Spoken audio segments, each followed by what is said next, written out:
Call the August 7th Planning Commission meeting to order. It is 6:32. First item of business, pledge of allegiance. I pledge allegiance to the flag of the United States of America and to the republic for which it stands, one nation, under God, indivisible, with liberty and justice for all. All right. Roll call. I believe we have everyone present. Do we need to state names? I forget. No. Okay. All right. You got your audio fixed? Not yet. Okay. I'm working on it. All right. Next item of business is the role of the Planning Commission. Turn your audio down on your computer, Okay. There we go. Okay. Role of the Planning Commission is stated on the agenda, and it's there. Next item of business is approval of agenda. Any changes or corrections to the agenda? There is not. Okay.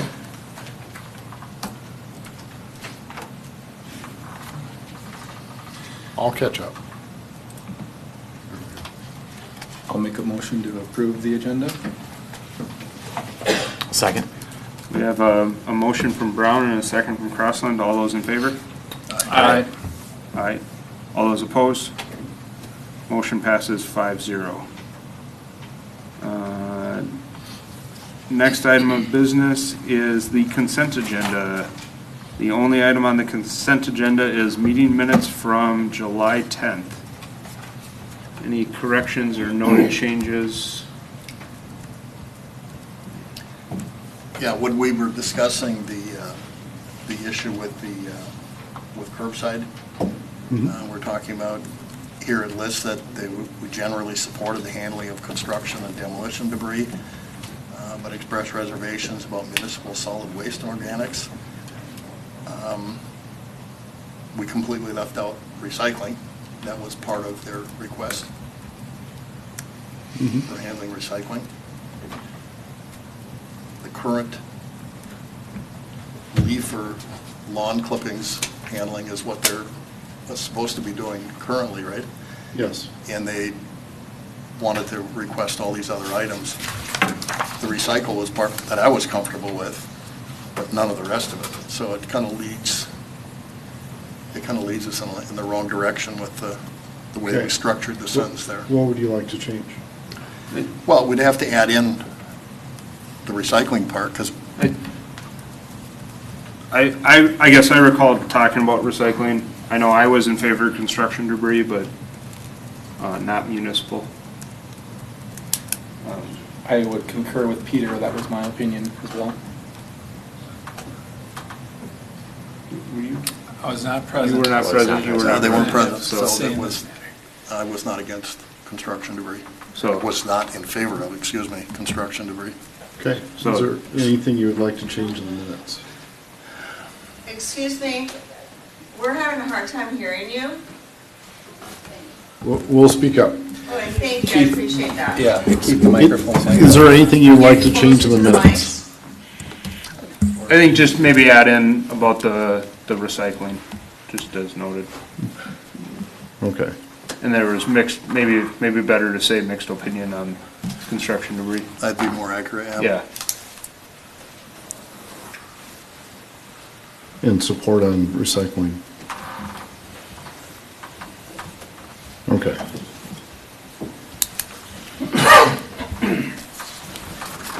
I'll find a place for it. Okay. Any other changes or noted corrections? I'll make a motion to approve the minutes with the amended changes. I'll second it. We have a motion and a second. All those in favor? Aye. Aye. All those opposed? Motion passes 5-0. All right, next item of business is open forum. Open forum is public comments limited to 3 minutes for non-agenda items. Is there anyone here for open forum? Marcia, come on up.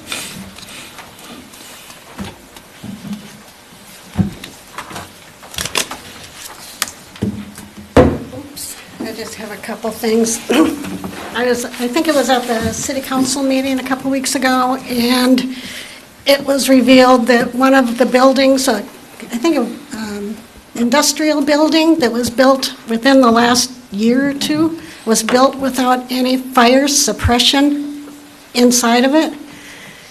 And I really am shocked. There's no sprinklers, there's no smoke detectors, none of that stuff in a brand new building. So I'm thinking, I would like to see you guys press these people that come before you and ask to build a building. Put them on the spot and say, do your plans include fire suppression? Because this building that they were talking about is right across the street from houses, residential buildings, farms, horses, animals. So please do that. And then I'm going to use my other minute and a half to talk about the traffic on 113th and Fernbrook.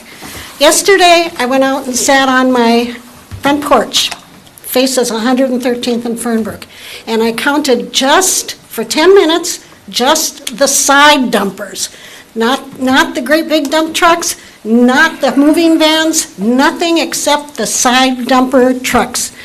And in 10 minutes, there was 13 of them.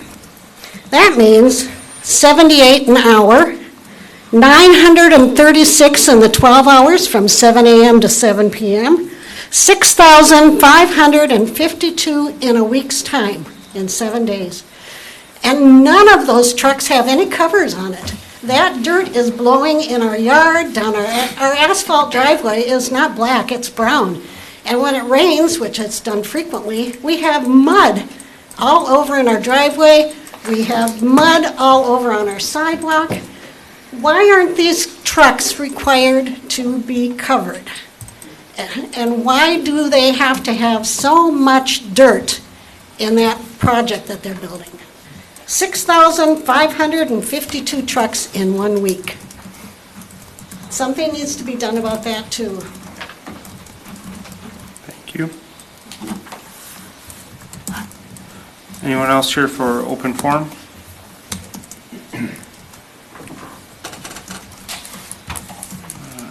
All right, moving on. Item 7, council update. Okay, so for the 8th, July 8th, we had 2 openings on parks. We had 2 applicants, so that was easy. DCM Farm final plat was approved 3-2.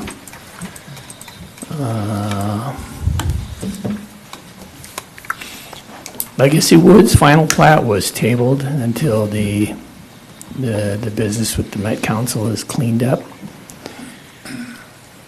And then there was a discussion about the city purchasing a house that's currently on a Three Rivers property. That was handed over to the HRA/EDA to handle, and I believe they subsequently made an offer on it. July 22nd, curbside waste concept plan that pretty much mimicked, I think, what the Planning Commission was looking at. The municipal waste was problematic with most of the members, and then trying to figure out how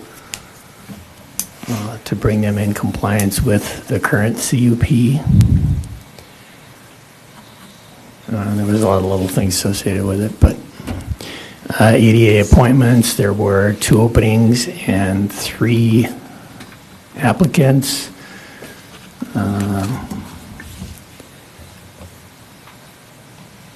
So those 2 were up there. There were 2 appointed there. The Spanier expansion, there wasn't. I don't think the council brought up much with that. It was seemed pretty straightforward. There was a approval to go out for plans and specs and bids for the mill and overlay on 125th and East French Lake.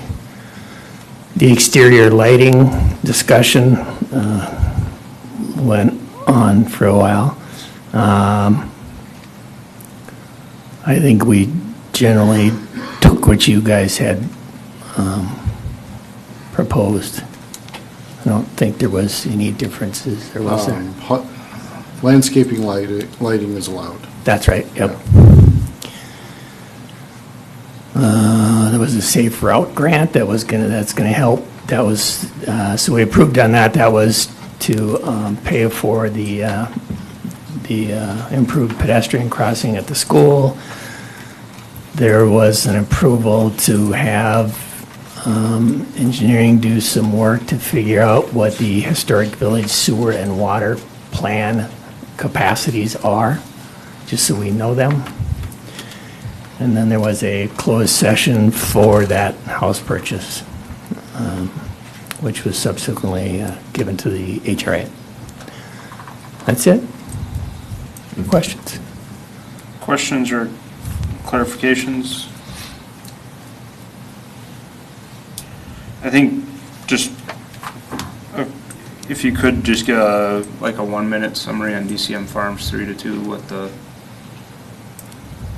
the general thought was. And I think the concern with so I was one of the votes against it, were the fact that I wanted that, it was a PUD, I wanted the city benefit to be clearer than I thought it was. I think Councilmember Slonick was the other no vote. He had just simply had concerns about the 40-foot lots. Okay. And yeah, I think that's. Okay, I think that's helpful for us as we look at applications. And Yeah. I don't think I have any other ones. All right. Item 8, public hearing for amendment to City Code 1000.13, home occupation. Okay. Thank you, Mr. Chair.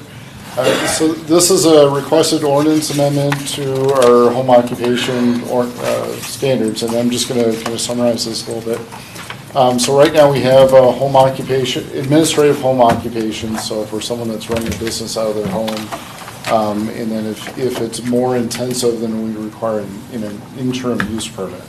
And this is very generalizing kind of what the requirements are. The amendment, what we're asking is to amend the code to allow an administrative home occupation to sell items out of their house that they produce at their house. So the state has, I'm going to call it a permit registration for cottage, I think it's cottage industries, or something like, if you're making jam out of your home and you're selling it, the state has a requirement that you have to have produce an income of $78,000 or under that in order to be able to sell it out of your home. But it's intended to be kind of I'm going to say more of a hobby than it is a business. I could be wrong on that. But again, the way our ordinance is written is that you cannot sell anything out of your property as an administrative home occupation. The proposed amendment would allow homeowners to do that. That's a really quick summary. I'll keep going if you'd like. So, and I'm going to apologize. Hayden wrote the staff report, so I'm kind of learning it as I go. Staff did research a number of cities and how they regulate similar uses, and it varies quite a bit from not requiring permits at all to having an administrative permit like Dayton does, versus, for example, Rogers requires an interim use permit. So again, the change here is that retail, where it says no direct, currently it says no direct sale of goods to the consumer are allowed to occur at the home occupation site. That would be amended to retail sales of goods and merchandise are limited to those items produced on the property. I can stand for any questions. Mr. Chair, if I could. Just wondering what the impetus was or what the rationale as far as why this is brought up now. Is this based on complaints that have come in? Is it based on just general observation or? We had an application to amend the permit, or to amend the code. Okay. So does the city of Dayton see an issue with, like a prevailing issue of people doing this without the interim, the permit, the home occupation permit? I would say no. I mean, we have, if you drive around town, there's many people that are selling stuff out of their house that don't have a permit to do so. It's not been a problem, so. But- And is that, like if staff is driving around and seeing that happening, they're not stopping and asking where their permit is though, right? I mean, this is No. kind of if it's a complaint or if someone has an issue with it, a neighbor, that's when you investigate to make sure that they're properly conducting business on their property. Correct. So Okay. all of our code enforcement is complaint basis. As the applicant, can I Yeah. get some clarity to this? Yeah, why don't you come forward as the applicant and might help with some of the clarifications or why you're amending the code. Sarah Van Asten, 16100 South Diamond Lake Road. So what started this was I sell eggs from my property, which I'm allowed to do by code. But I recently got my cottage food license from the state. So I sell cookies and kombucha. And I was talking to Hayden because when the mill and overlay gets to my road, it's gonna be harder for people to come to my house. And I had asked like if I have like a stand in the corner that's technically on Zanzibar, like is that allowable? Like what do those rules look like? And so that triggered Hayden looking at this code. And Hayden's the one who noticed this like seeming conflict. Because earlier in the code, it explicitly says that you can have customers or clients. And if you can have a customer or a client, but then later in the code it says you can't sell anything, it's like, well then what is a customer? Because a client would be someone like if you're a hairdresser or whatever. So like it seemed like a conflict within the code. And so Hayden and I talked about the best approach for doing this because obviously I'm on council, but I'm doing this directly so that I can sell something. So we felt like the appropriate way to do it would be as any resident who saw a code that they wanted to have fixed. So I'm going through the process as a resident, not as a city council member. So Hayden and I, like we said, it just felt like a conflict within the code. And as John pointed out, lots of people already do this. And I'm going to be perfectly honest, if I wasn't on council, I would just be doing it. But I am on council, so I have to follow the rules, maybe a little closer than other people do. So I would like to sell cookies and kombucha from my home along with my eggs. And it also seems silly that someone can come to my house and buy eggs perfectly fine, but I can't also sell them cookies at the same time in that same transaction. That is apparently not allowed, and that just seems dumb, to be perfectly honest. So that's what triggered the whole request to make this change. So does that clarify where this came no, from? I do, yeah. I mean, first of all, shocked that there's contradictions in the city code, right? So, Never happens. yeah, obviously, these are issues that come up which help cities make sure that their codes are consistent with how they want to operate and within other areas of the code itself. So Yeah. appreciate the explanation. So thank you very much. Yes. And just to clarify, if you're not familiar with the cottage food baking license that the state of Minnesota runs, you are very limited on how and where you can sell. And from your home is one of the few places. You either have to sell at a farmer's market or some other market of that kind, or from your home. And that's pretty much it. Those are your two options. Are there any other licenses we need, county or state licenses for that? No. Just the cottage? And that, again, there's rules, there's a whole bunch of limitations on what you can sell. It's a very limited license. Gotcha. But when I was like, okay, so the license says I only have these two options, and then the city says, no, you only get one. It's like, okay, I'm already super limited. Can you please open up this second one? That would make this a little bit more doable. So, but as John did say, there are limits within that license. Once you hit a certain threshold, you do have to, then you're obviously at a much bigger scale, and you've got to move on from that. Thank you. Any other questions for me? I have a question for John. As a city, do we even have a right to limit what the state statute allows people to do? We can only regulate what the state allows us to regulate. And the state does, there is a caveat in the rule that your city may limit this. So, Yes. So the state does give the city the right to say. So we do need to change this. Yeah. Any other questions? Thank you. Thank you. Thank you. This is a public hearing, so I will open the public hearing at 6:52. Anyone here on this item?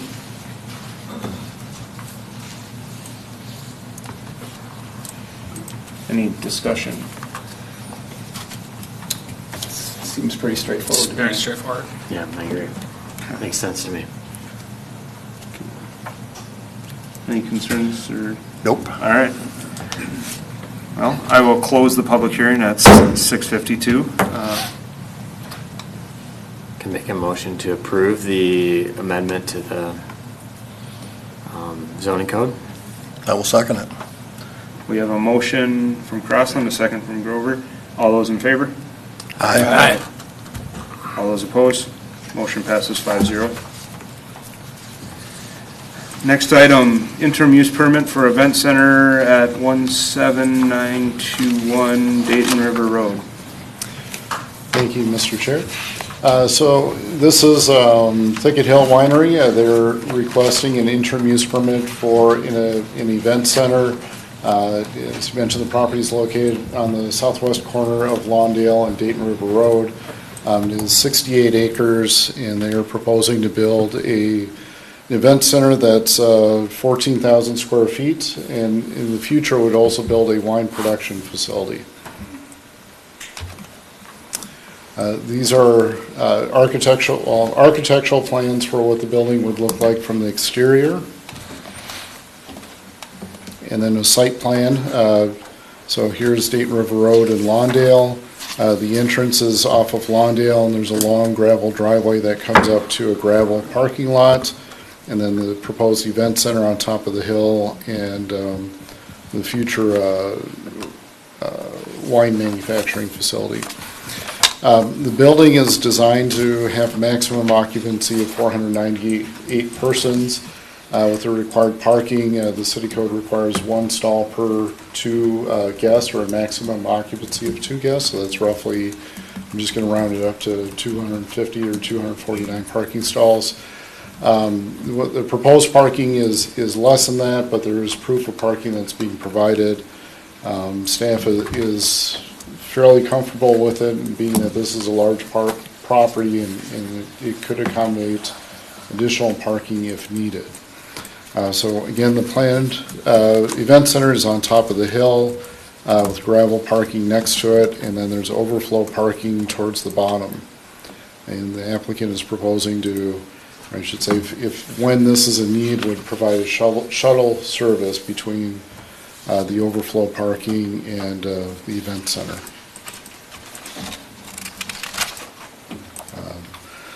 Couple of questions to consider. So within our city code, event centers must be on a minimum site of 30 acres. It does require a setback of, I think it's 200 feet for portable bathrooms and 400 feet for portable bathrooms, 200 feet for permanent bathrooms. There's a question on, with the interim use permit, the expectation is that as interim, it's temporary, it's going to expire at some point. Staff is recommending that it has an expiration date of 25 years to match the 2050 sewer staging plan. The applicant is requesting 50 years.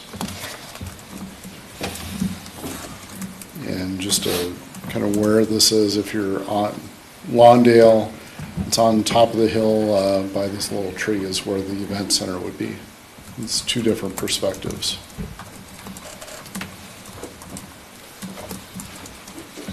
So, questions? Questions or? Yeah, if I can. Again, I understand you weren't the author of this report, so I just need a little bit of clarification on parking. Staff report says 249 parking stalls. I think one of the figures in the packet actually show that 174 will be provided. That was on one of the plans. Is that the case, or are they going to be meeting the full 250 or 249 requirement? And then where is that located? So the city code requires 249, and what's being proposed, if my math is correct, is 177. So that's a deficit of 72 stalls that they're short on. So again, the 110 stalls is up by the event center, and then the overflow 67 stalls is down by the road entrance. I guess it'd be a question for the applicant where additional parking could be located. So generally, the proof of parking would be where the additional parking would be located if it was found out that the provided on-site parking is not sufficient. It'd be a better answer from the applicant, so I guess Okay. the thought is there's plenty of farmland that additional parking could be expanded into. Right. I mean, I would encourage that if this were approved, that we would have that on a plan showing exactly where that proof of parking would be located. Sure. And how many stalls, so on and so forth. Second question I had it was also regarding the traffic. And one of the considerations that the city engineer made as far as the proximity of the entrance into this facility to Dayton River Road. And the fact that it says, while it is unknown at this time whether this problem will occur as far as the stacking issues that are potential out this, the applicant should work with the city staff to shift the access south of its existing location. And then said in the event that this is something that is not accomplished before the use is operational, staff is including a condition of approval that reserves the city the right to require a change in the access location if congestion occurs. I understand where staff's coming from with that. I would encourage in that respect also that shift happens regardless.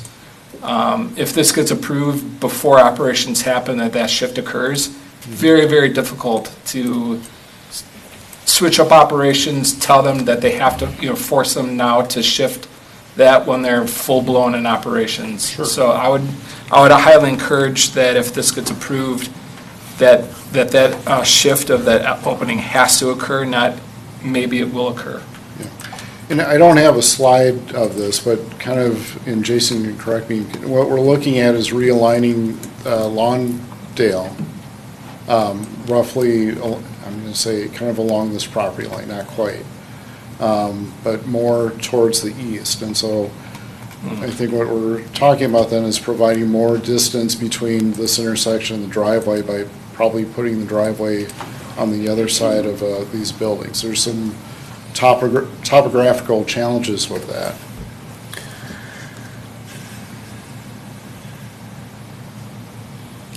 So So, the shift is going to have to occur anyway. If Lawndale gets shifted, their driveway's going to have to shift, which I think all is more the point to try to get it right now, because otherwise the city might be on the hook for paying for the driveway. sure. So if the commission would like that as a condition, then make that as a note when the motion is made.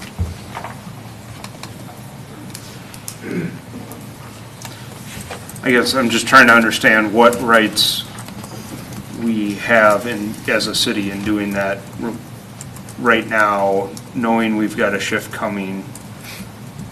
If this property weren't, if this event center weren't going through and the farm were just staying, we'd be likely asking the property owner to relocate their driveway and have to. For the event center, I think what Jeff was saying, I generally agree with, is that we'd be asking, say Lawndale wasn't shifting, Yep.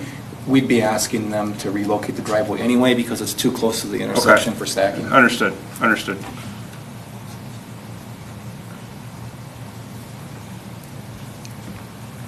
Do we have a timeline at all on when Lawndale may be moved? No, most likely it would be, unless the funding became available, it would be part of whenever that segment of River Road is improved with the county. And as of now, it's at least 10 years out because it's not on their projected projects.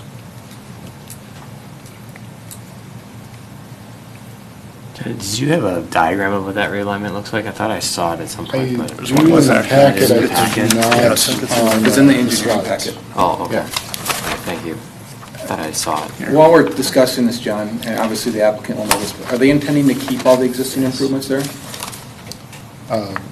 You feel like the driveway and, No, like all the outbuildings and the buildings? as far as I know of, yes.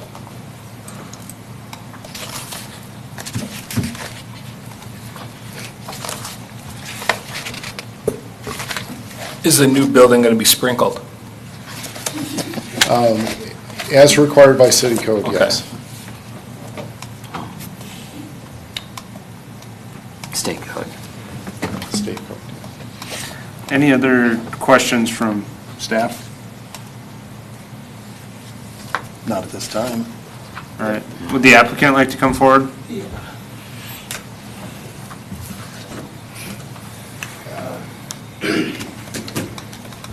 Jack Bernens, 14770 Thicket Lane, Dayton, Minnesota. I'm a resident for 30-some years.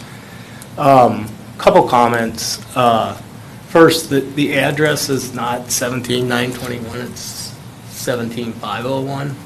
That's my son's actual address. So that should just be clarified. Second thing, my request for 50 years versus 25, we are investing a tremendous amount of money that will benefit the city of Dayton tremendously. And it will be the premier vineyard wedding event center in the state, I believe. And if that's what we want in the city of Dayton, I need more than 20, hell, the loan won't even be paid off in 25 years. The other thing that I have with an IUP, which I've talked to others about, is, if something were to happen, we have no intention of selling it outside the family, but if something were to happen, I die, my son dies, we both get hit in a car accident, we have no ability to sell this under the IUP. So I'd like that to be taken into consideration plus the term, because it's very hard to invest this kind of money and not have some assurances that, we can operate a fantastic business for the city of Dayton into the future. The other comment is on the moving the access. We are the farmers. The farmer hasn't left. We have a vineyard there. We're farming it. We have all the agricultural buildings. We store our equipment in those, et cetera, et cetera. Topographically, it would be very difficult to move that access very far south. Literally, I'd have to either tear down my machine shed, or I'd have to try to go on the south side of it, but that's only moving it about 150 feet, which I'm willing to do, but I think the cost is pretty excessive when we, based on the review of the traffic studies, there's no information that suggests there will be congestion. We would gladly put a plan in place to limit any stacking or congestion. As an example, right turn only out of the event center, so you'd go down Lawndale versus toward River Road. There are things like that we can do, and I would strongly ask you to consider that, because I think that I don't have a problem if it becomes a problem, we can't mitigate it, that down the road we have to move it, but with the potential for Lawndale to be moved and these other unknowns, it just doesn't make a lot of sense to spend a lot of money to try to force that right at this point in time. So I'd ask that consideration. I don't know if there are any other questions for me, but those were the two things I wanted to address. Any questions of the applicant? I got a couple questions, just while we're talking about shifting the driveway. If we were to if that's the decision that people make to have it be shifted, I guess I wouldn't want it to be something that we have to tear down buildings to shift it, but I would envision it shifting it far enough south of that building, and then it's not going to be, I guess I don't know how many feet it's going to be, but unfortunately it's going to run right through your proof of parking. And so maybe the challenge is you just got to find a new place for the proof of parking. It also is going to run, if it goes more than 50 feet south of the existing building, it's going to run right through the middle of our vineyard. Right. So, and as you know, topographically, that land runs downhill toward a creek down there, right about at my property line, and then, goes under Lawndale and toward the river. So the further you get south, the more challenging it gets from a water perspective, from a lower lying Yep. land perspective. And probably why the driveway was put where it was Yeah. originally. Yeah, the logic for wanting to move it, just so you understand that too, from my perspective, is it will be hard to move it in the future. And I hope that you have a very viable business here for more than 50 years. And that's the challenge of trying to get it right now, I guess. Yeah. Because it's, Well, and the same problem's going to exist if you're still there in 50 years, but now your vineyard's going to be even more mature and more. Yeah. Well, I think that the issue is that, if there's some plan to move Lawndale, which I just learned about, then how does that fit into moving this? And honestly, in this picture here where you've got the red arrow, literally, I can move it maybe 100 feet to the south of that building. And to me, if Lawndale is going to get moved, it would make more sense to either wait till then or wait till we actually have a problem that, we can address. And I don't have a problem if we put in the approval of the IUP that if this becomes a problem, we need to address it. But I do think there's some common sense ways to limit the congestion, which, i.e. one idea is as you come out of that driveway, we put a sign right turn only, which means they go toward. Hopefully they go right. Yeah. Well, we can also have, it's cheaper for me to hire someone during an event to flag them that way than Yeah. it is to spend, $100,000+ on moving the access. My next question kind of helps with this whole shifting of the driveway too, is talk about the operations, the MAC occupancy. Do you have experience running an event center, a winery, stuff like that, just so we can all put it in context of how many people in events, what's the biggest events going to be? Okay. So yes on the winery, no on the event center. The maximum capacity of the ballroom is 320. Our average, wedding that we've researched is probably in the 250 range or less. So one of the reasons we're building it that big is, again, back to the goal of being the premier event center in the state of Minnesota, because A, we're close to the city, B, we got the rule setting, C, we got lots of access to hotels in Maple Grove, Otsego, Rogers. So we think we can pull that off. And that's why we're building for this, these larger weddings that can happen, and people have a hard time finding places that can accommodate that much. The tasting room, I believe, is around 80 people, which is separate on the other side, it's on the other side of the building. And, and those are the two. Those are the two drivers of the two drivers, yeah. Okay. We're planning to have, other events beside weddings, private events, also have, i.e.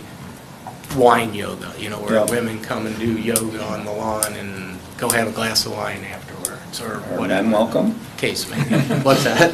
Are men welcome? Yeah, men welcome, maybe just wine yoga, whoever wants to come. It's just an example. But, obviously, trying to come up with lots of fun ideas that will keep the place busy and, provide a lot of taxes to the city and the state and the county.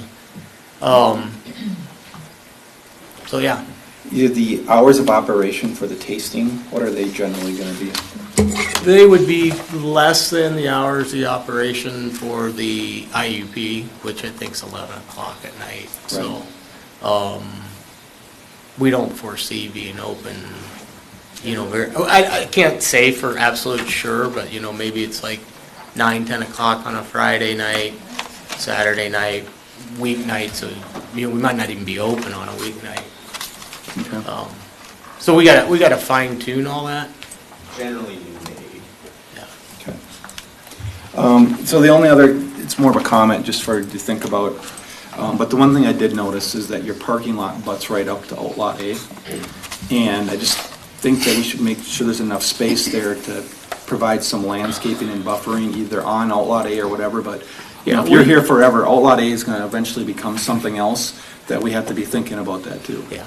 We can reconfigure Outlot A, I'm not concerned about that at Yeah, all. that's kind of what I was wondering if we could The only move that. reason we put it the way it is it's 30 acres for the IUP, right? I mean, we Yeah. could go to 40 acres, we could go to whatever we Yeah. need or want, but it was also part of this other project that we had, the city wanted us to lot and block the event center piece, so that's why the drawing was that way. But more than open to looking at, the 30 acres could look different than it is, or we can go 35 or 40 or Yeah. whatever. It's not a big deal. Yeah, if the site plan stays the way it is, I just would request a little bit more of a buffer between the parking lot and where Outlot A starts, that way in the future it's set. Yeah. Our intent is to have volumes on that side of the parking lot.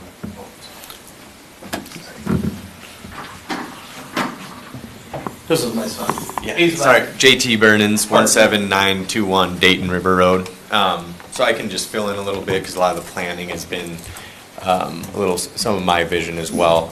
So the idea would be to the, I guess you'd call it north of the drive coming in, there would be vines along that drive, and then on the west side, I guess, of the parking lot, there would also be more grapevines kind of, I guess, closing in the event center into the more full vineyard, but, you got to kind of start out with 10 acres of vines and work your way up. You got to scale it, right? And so that's the future intent. I think there's probably a lot more to the future idea that we could share with you that would help to answer some of those questions you've had. And then around the hours, just to give you an idea, I mean, our expectation is we'd be open probably Wednesday to Sunday, noon to 8 for tasting rooms. That's pretty common around the state for that. And then the other piece around some of the parking, the proposed total of the 110 and some of that is just more in accordance with some of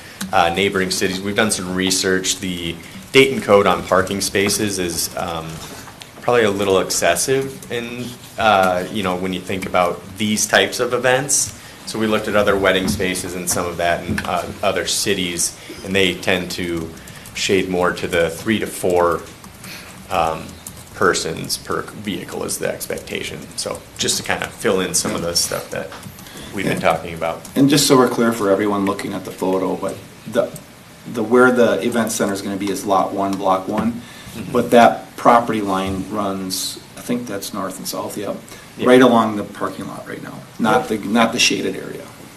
Oh, Yeah, okay. He's just asking, Yep. you're just asking, like, instead of the 30 acres, go along that way, they come. I just want to, make sure that whatever, you're screening the parking lot, so headlights coming in and out if it. Yeah. It's not a big deal. Yeah. It's just a We matter gladly of do that. changing the lot and block on Yep. that was just the placeholder, kind of, 30 acre placeholder. Yeah, so it's, right now, this parcel is 68 acres and it can't go below 30.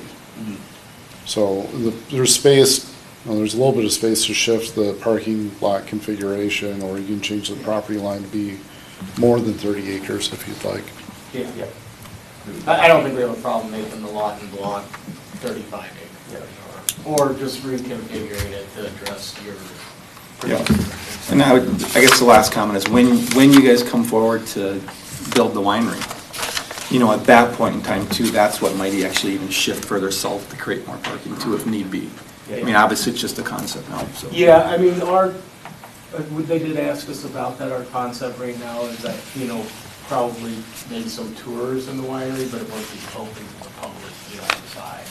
Yeah. Just be more of a tour thing. You're in the tasting room and we'd have set tours where you take them through when it's not operational, because you gotta worry about food a food and health department and all that kind of stuff. You can't have people walking around while you're making wine. But we'd be glad to make those adjustments, and I guess you kind of think of this as kind of phase one of an ongoing project in time, right? That we kind of build out into the winery, into a larger vineyard and things like that, so.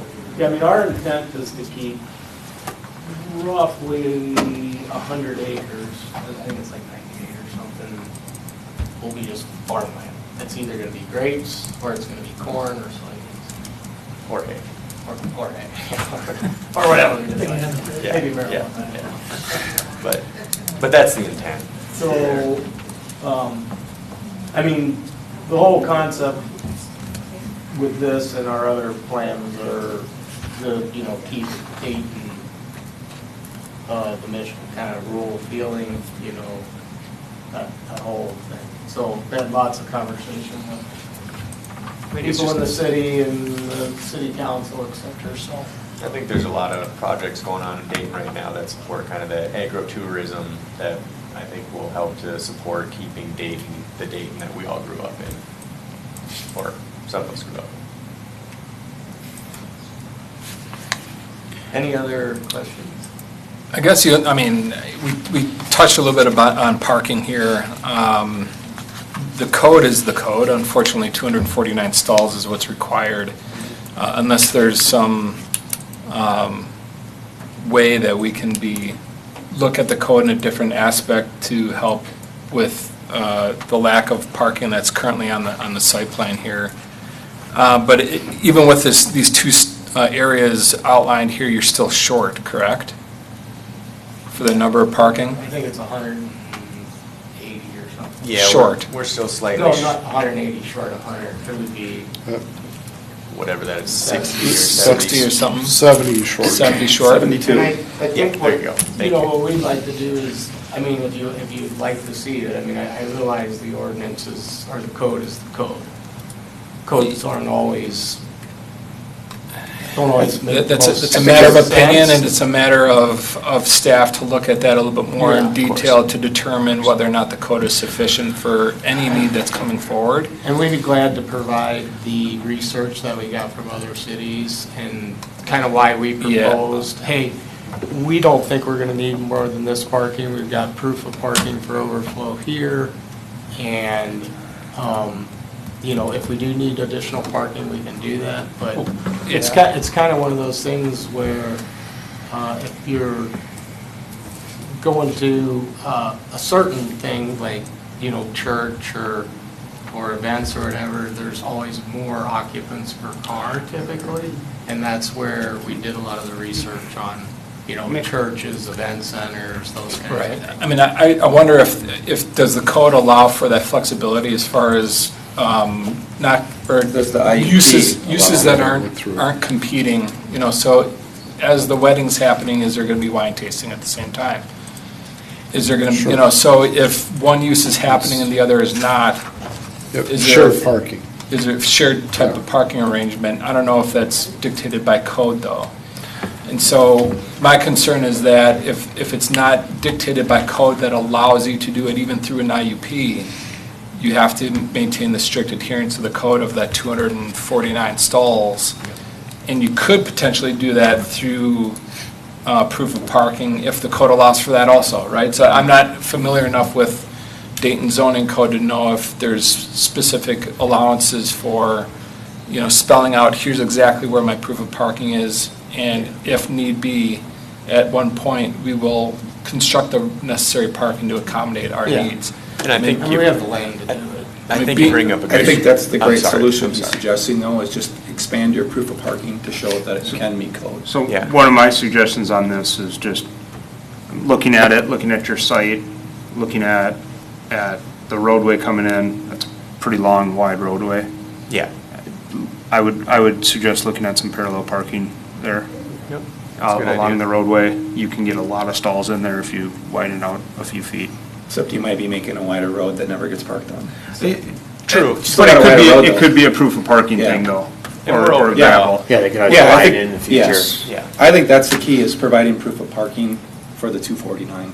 And I think we're open to all ideas, and I do understand that, max occupancy is max occupancy, but I to your point and what you had brought up, Jeff, I think that maybe there's something there we could explore around if we had a max occupancy ballroom wedding, shutting down the tasting room for that evening to alleviate 110 of, the extra occupancy that maybe in that situation doesn't make sense. If you're gonna have that large of a wedding, maybe you shut down the tasting room to allow for more room for the event itself.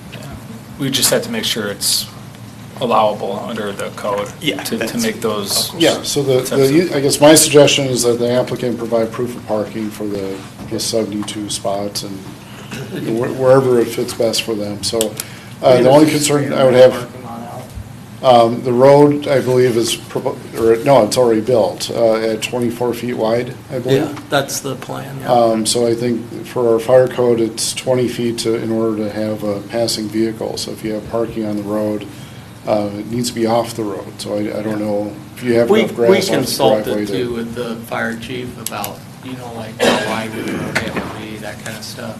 We also have, where there's proof of parking down there, I mean, I think we could expand that there, and we could expand proof of parking on the parking lot up by the event center, which is maybe to your point, is just push the line, the lot and block line that way, so there's room for additional parking.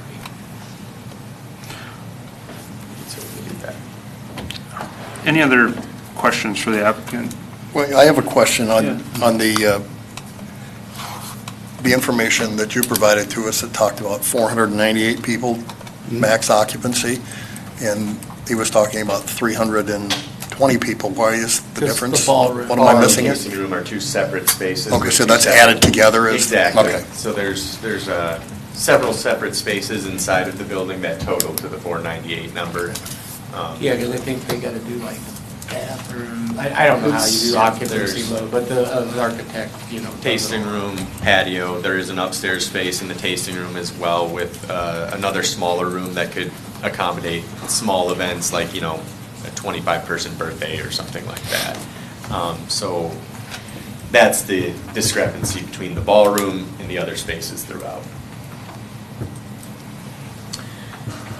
One of your concerns you brought up was with the transfer. I would encourage you to talk to some legal people, but generally you can sell an LLC and it might not qualify as a transfer in the IUP world. Okay. Because you just sold your shares in the LLC. You didn't share, so the ownership never changed technically. The people that owned it changed. Yeah.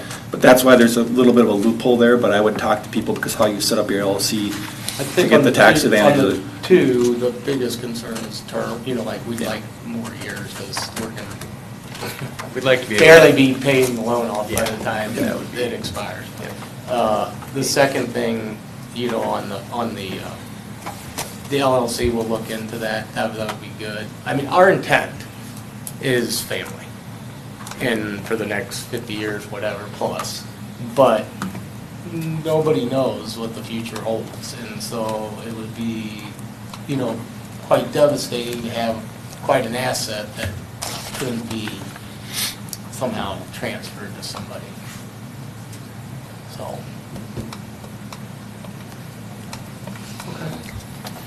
Any other questions? I think as you look at your parking counts too, you should double check your accessible parking, because your accessible parking ratios need to account for all parking stalls, not just the ones that are in your upper lot here. I think it's usually 5%, but don't quote me on that. But you're talking about the ADA? The ADA spots, Yeah, I mean, that yeah. part is paved. Yeah. I guess we'll talk to the Yeah, architect. just make sure that there's the Yeah. right ratio. Okay. You Yeah. might be short on that. I would concur too, the proof of parking for what the code says. I know sometimes code is requiring more than necessary, but we do need to just see that you can meet that, even if it doesn't get built. With regards to the occupancies, assembly spaces have to have posted occupancies, so you'll come up with 308 or whatever it is for that ballroom, right? And you'll work with the fire chief to make sure it matches building code and all that, and then you can work with the fire marshal on that too, to if the ballroom is being used, the tasting room's not, or whatever, like to help kind of Well, we're mitigate some of that. assuming but- that all of that type of thing, the sprinklers, that's all part of, Building as code. we move to permitting and go through all that. Mhm. But yes, I mean, absolutely, and I think, We've been I engaged. think if you talk to people, the fire chief and others in the city, that we've been very proactive in talking to people and making sure that we're meeting all the things we need to meet. And so, We've had rest some- assured, we'll be doing those things as the permits and stuff require us to do that. Question maybe a little bit more for John. With this setup and creating Outlet A, is Outlet A developable at all, or does that No. have to maintain as It's just farmland? vacant. Yeah, okay. Yeah, that's what I was mentioning when I Yeah. said roughly about 100 acres will be farm, Yeah. so to speak, with outlot A and then lot and block, Yeah, whatever we decide on that, if the lot and block's 30 acres or 35 acres, whatever. But there's roughly 68 and then another 30, like 98 acres. yeah. It's good. Roughly, that won't be developed. Okay, thank you. All right, thank you. All right, any more questions for staff before we open it for public hearing? All right, 7:28, we will open this item for public hearing. Please come forward.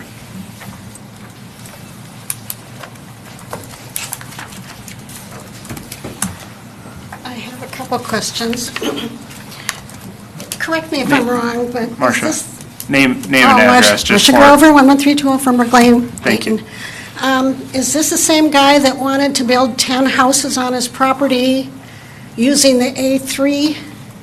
Yes. Yes. So is that plan out the window then? No. He still wants to build the 10 houses? So this whole, there's 3 parcels, and was it 117 acres? 120. 120 acres. So the interim use permit is a separate project from the proposed housing So if he development. uses up this acreage, he can't use it again He for can't. building the houses? So at 120 acres, that's 12 houses, and then the rest of the land is not developable for residential use. But it is for commercial then? For this, yes. Why just this? For any commercial business, I'm saying. Can he put up a warehouse on the remaining acreage? Well, that's not what's being asked for. I know, but I'm just saying, what are the rules for the A3? I just don't understand that. It's not residential use. Okay. And also, I want to remind you that weddings aren't the only people who use event centers. If you have a wedding for 500 people, you might need 250 parking spots. But if Boston Scientific comes over here and wants to have a grand reveal of a new medical product, you're going to have to need 500 parking spots. If General Mills comes, they've got a new cereal out that they want to introduce, and they've got 500 staff that they want to show that to, you're going to need 500 parking spots. So please remember that 170 parking spots is really not even close. Thank you. Anyone else like to come forward and speak on this one?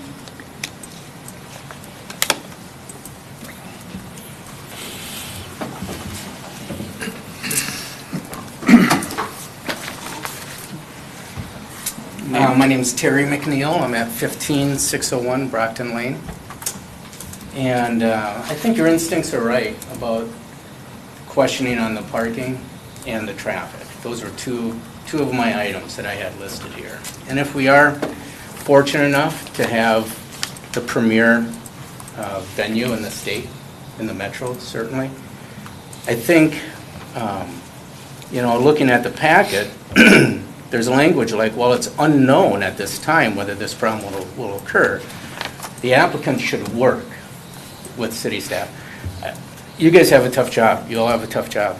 But I think that when applicants come up and they talk about their potential success, everyone's going to strive to meet that success. They're not telling you something that they're not striving for. And so, I think that the hard part is going back and saying, now we've had a complaint, and now we have to look at moving this. What do we do? Well, right now, there's already a barrier, it sounds like. There's maybe vineyards or product that's growing there. Well, that's just before this has gotten off the ground. When this becomes a full-fledged, viable destination venue, I think you're going to have a lot more obstacles in the way to try to move to make this safe. And so I just would encourage you to consider that. How do you do it in the future? And be very clear, or be very clear about what your strength is to go back and revisit this. Or, the alternative is do nothing. Don't put silly conditions where you may, or let's work with the city. It's undefinable. And I would just encourage you, when I look at, this isn't even why I showed up today, really. But as I look at what your results are going to be, whether you people go with assuming that the applicant is going to achieve what they want to achieve, and you're going to make it really squishy and give this a pass, or if you're going to do something about this and look at the long-term future and assume success. So that was one thing. The other thing, of course, was parking. I mean, I noticed that as well. And, it's not about, I don't know if this one's a safety issue, but it's about, again, what I would say is common sense. What is the city's ability, should parking become problematic or a challenge, what is your ability to go back and force these changes once this business is established? So again, it's a really tough decision. I would be really clear, and I would assume success on this. The last thing I'll mention is, or a question. It says here that the recommended interim use permit expire after 25 years. That's kind of the recommendation. The property is currently located, okay. It's requesting 50 years. Now, when sewer does come, is this property required to hook up to the sewer? No. It's Okay. not required to develop, whether it wants to hook up to, like the improvements could hook up to the sewer, but if you're talking, are they required to develop? No. Okay, not required to develop, okay. So if sewer comes out that direction, Met Council, 2050 has sewer lines in here. Does this business right now, as it stands, has the option to hook up? And is it not required to hook up to the sewer? That's correct, so. Okay. So, okay, that's correct. I mean, It's sorry to interrupt, but. advantageous, like if there's systems towards the end of its life, they want to hook up. If they just put one in 10 years before the pipe gets there, they probably want to keep using it. Yeah, I think in Dayton, there's been situations where developments have come up where they've had their own septic. Septic goes bad, and then they ask Dayton, hey, can we hook up? Well, if there's development going on, and the developer is being assessed per lot for sewer, if we start subtracting, and this is going to go into the A3, redesignation as well. If we start subtracting those who are hooking up to sewer, doesn't the cost per house increase because we have less hookups? And so I would want you to research that and figure out, hey, because we all have to pay our share, right? When these developments come, we all are getting a benefit. So I'd really like you guys to do your research and figure out, is the right, do you want to put any teeth into it that they will? Not that they may hook up or they can hook up or they can come back when it's, most convenient for them and not the development. So I would have those considerations all thought out before I just bypass that issue. That's all I had. Thank you.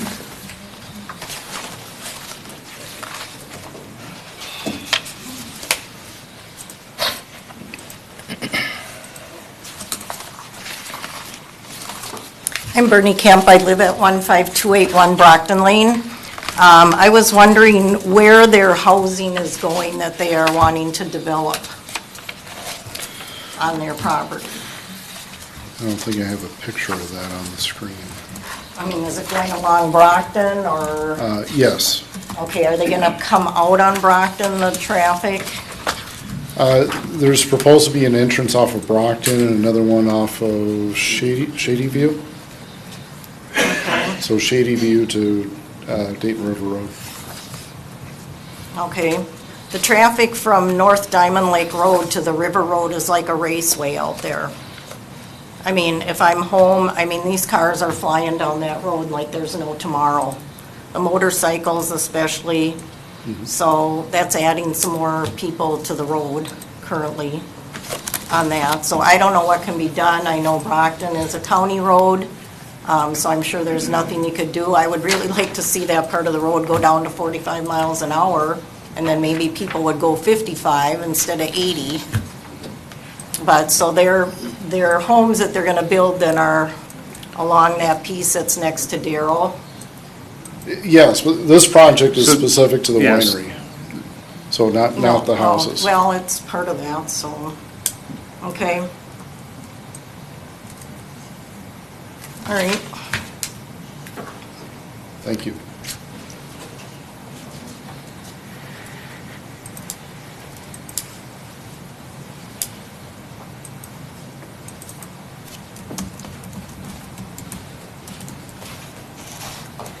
I'm Liz Tott, and I live at 14494 Empire Lane North, Dayton.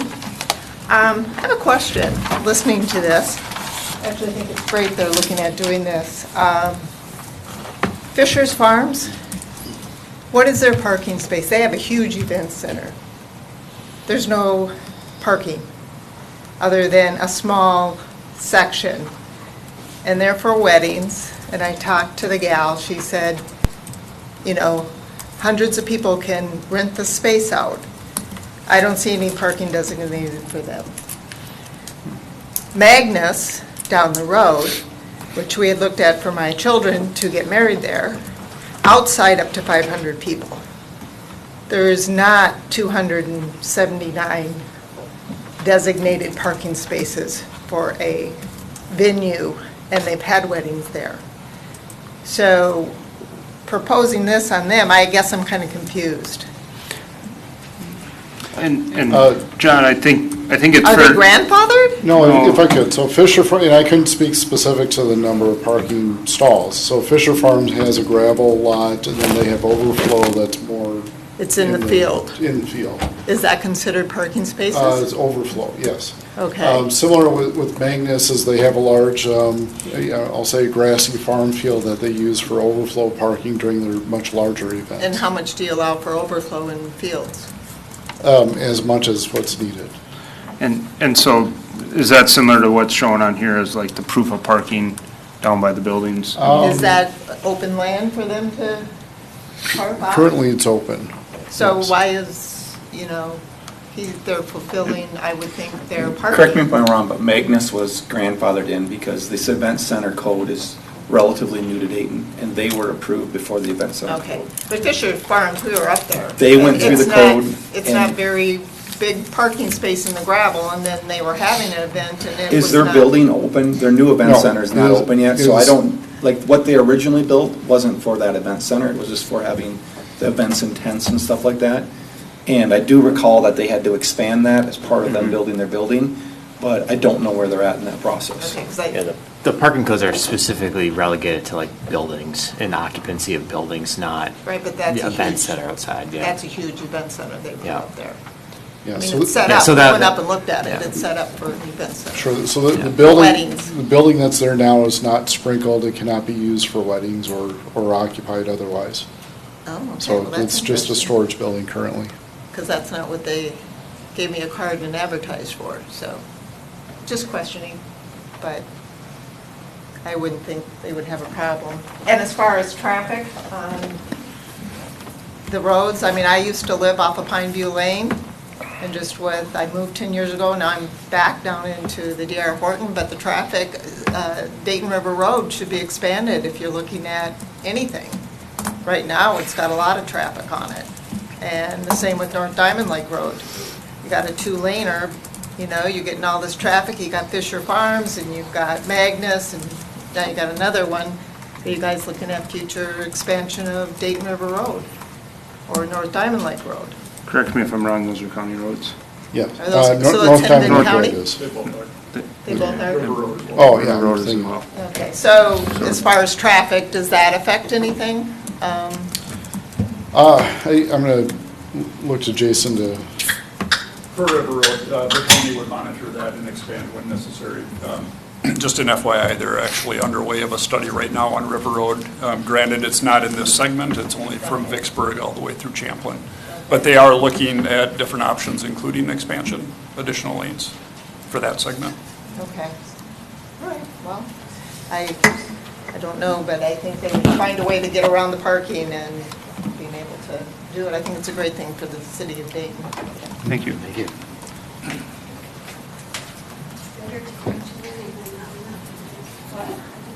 Anyone else like to come forward on this one? All right, with that, I'm going to close the public hearing at 7:43. if I could just mention that there was a letter that was provided by to the planning commission prior to the meeting with comments or opposition to the project. Question for you, John. So we're considering the IUP tonight. Are they coming back in front of us for a site plan and plat? This is all, everything? Yes, for a plat, not for a site plan. So this would kind of serve the purpose of a site plan. Okay. And just to add on it, so if there's concern with the amount of parking, I would suggest putting a requirement that, whether you require proof of parking or however you want to phrase that, this interim use permit would also allow the addition of the winery or the winery production building. So that is not something you would see. Yeah. I don't know if everyone's going to agree with me, but I feel like this should come back in front of us for our site plan when they have the plat figured out, because the past event center, let's just say that it wasn't drawn. These guys did a phenomenal job as far as presenting plans compared to the last one. But when we don't have good plans and we just let everything happen, that's when we sometimes end up with something that everyone points at each other instead of saying, if they just would have presented the site plan, we'd have our answer. And I get it, we have a site plan now, so maybe we can approve the site plan. But if it's going to change, I guess that's what Sure. Okay. It's almost like this is a concept plan, 'cause it's the first time we saw it. But I get the IUP is very important because that's what dictates how much more they keep going forward, right? Sure. They got to get the IUP first. So if that's the wish of the commission, I guess what I would suggest is probably tabling it until, and then reviewing the plat and the IUP at the same time. Why can't we approve the IUP so I shouldn't say recommend approval to the council, so the applicant actually knows that it's worth their time sure. and money to keep investing Yeah. in plans and getting it figured out, because if, for whatever reason, the IUP gets denied, they want to just pull the plug. So with the IEP, there would be some kind of a trigger of when the IEP would expire or have to be renewed. So if Right, so if they did nothing for the next 2 years, you're saying then that... it stays as it is, but maybe there's another review when the plat comes in. I'd have to think about it a little bit more, but I guess, the question I would have is what is the concern of what are the issues that you would want to mitigate, or the questions that you'd have that we don't have answers to today?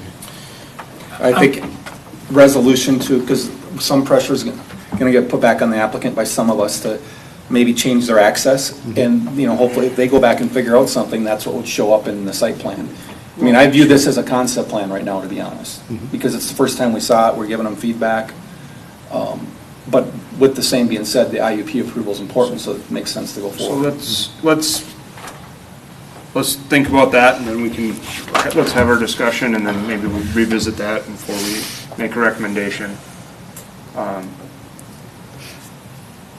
As far as how it goes forward, I don't disagree with you on, I feel like we need to see this again, but. Especially with the proof of parking. I mean, obviously there's a lot of land here, but there's topography too that makes it more difficult. in what the existing vineyard and all that kind of stuff. It's just good to have it in the plans when we approve them. I mean, in my opinion, it's an incomplete site plan if we're approving it tonight. We don't have all the information on the plan that I would like to see in order to be comfortable with saying, yes, this is great, let's move it forward. I think a review of that would be beneficial for everybody to know exactly where the parking is. They are going to meet the parking requirements if it's approved parking or otherwise. We have the access point figured out. The city engineer is okay with the current access point for a certain amount of time or whatever it might be. So yeah, I'll be on board more with Darren saying that either this is incomplete and if that's the case, then I would recommend denial, or we could recommend the IUP and then have them come back with the site plan review.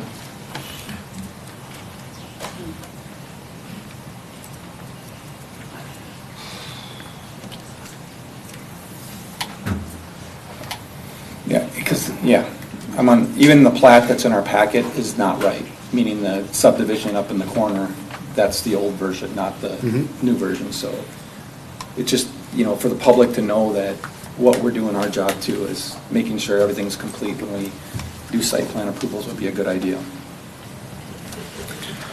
With that being said, I agree with Peter, is that we should probably have a discussion on the IUP and see where everyone stands. I'm in favor of it. As far as the conditions go, I'm generally in agreement with staff. I think that the condition should be that we need to show proof of parking for 249 stalls to meet code.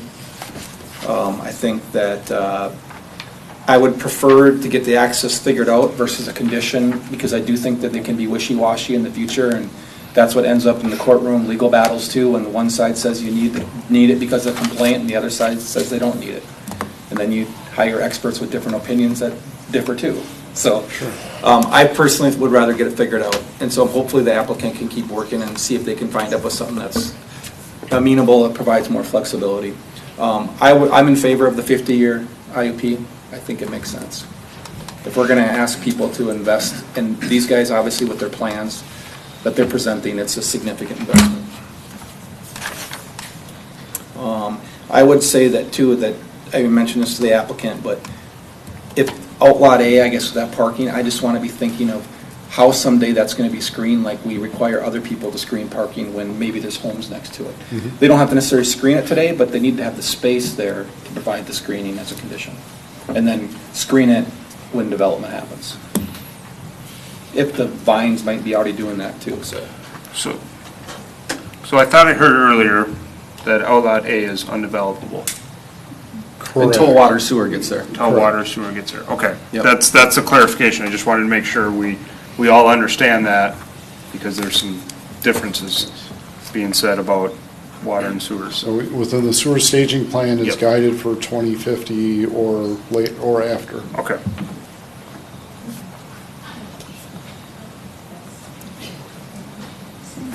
Jeff, any? Yeah, I mean, I'm for the IUP. I like this project. I think it's going to be beneficial for Dayton, and I really hope that does become the premier event center in the area here too.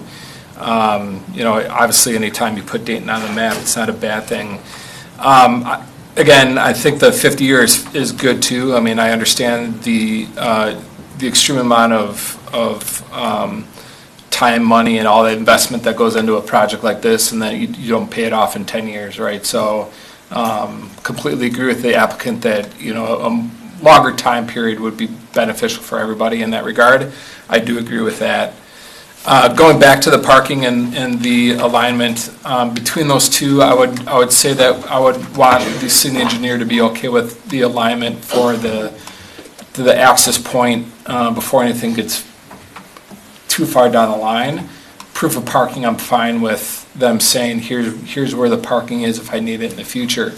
My guess is that if this is going to be a premier event center, they're going to want to put in the parking, because if I'm a big corporation, I'm looking for a spot, and I see there's only 150 parking stalls, I'm going to pass up on that spot because I know that it won't accommodate my needs. If there's 300 stalls in there, maybe I do take a look at this event center. So I think what is actually out there, I mean, the same goes for weddings too. I mean, I hope people scope out their site that they're having all their guests go to, and if they see that there's not going to be enough parking, they're going to pass up on it. So it's beneficial for the applicant to put in that parking to, as they ramp up their business here, to be able to attract the people that I think they want to attract to the site. So I'm more okay with the proof of parking. I think it's going to be installed sooner than later, just based on their needs. But the alignment, I think, is something that needs to be nailed down beforehand, and then making sure it's an engineer is okay with where that alignment actually winds up. Okay. Keith, do you have anything? Yeah, I'm uncomfortable with the 50 years. I'm more comfortable with the 25. The entry, to me, definitely needs to be moved away from Dayton Road. I think that's just an accident waiting to happen. If you're talking about bringing that much traffic, and I hope they're successful in their business, which means more traffic. I drive around the city and I just see these little snafus like that of things that we've done and that have created horrific traffic jams or traffic issues, and things that we could have done ahead of time and fixed them. And here's the time to actually make sure that the entrance into and out of this facility is safe for people to go in and out. I think that needs to be addressed. You know, whether it's on the south side of their buildings or if they can move it farther away, you know. I mean, that would be even the farther away from Dayton Road, the better. But I understand from your perspective where you're coming from, because it creates a hardship on you guys. But I think the safety of the people, you know, that we represent here is the utmost concern to me personally. And the parking is another issue. I think that needs to be ironed out. I think we need to know ahead of time exactly what that's going to be and what it's going to look like. And I don't know, looking at what we have here in front of us today, does that. Paul? I'd agree if this is supposed to be kind of the concept plan level, like, or site plan level review. I feel like we're a little shy on what we would typically see, especially with regards to landscaping and buffer zones. I agree with Darren that if Outlot A in the future does have the ability to be developed once the pipe gets here, we should make sure there's enough room for buffering of that development, which, you know, it may or may not ever happen, but if you can just adjust that property line to allow for that, I think that'd be good. Like you said before, proof of parking is super important for these event centers. I did look back at Fisher Farms. They did have the proper amount of parking based on the size of the building for the one stall for every 2 people. So that's why that wasn't a concern at the time.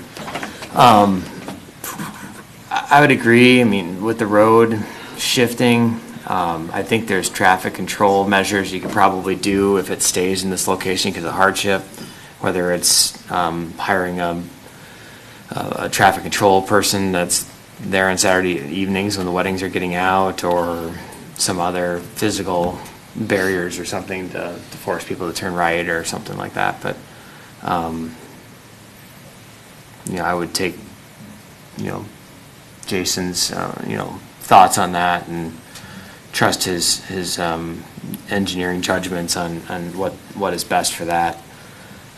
I would support the 50 years just because of the investment they're making in the city, and recognizing the fact that this could be a very important property, important business for our city in the future. So I think it would preserve that rural feel. I mean, you're already seeing all your vineyard already developing on the hillside, and imagine this building. It's a very nice looking building. I commend you for that. Looks like you're using good durable materials that are going to last long. A nice entry canopy, which will serve well for this event center. Using stone at your entry and around the base of the building looks nice. And I think that'll look nice up on the hill there.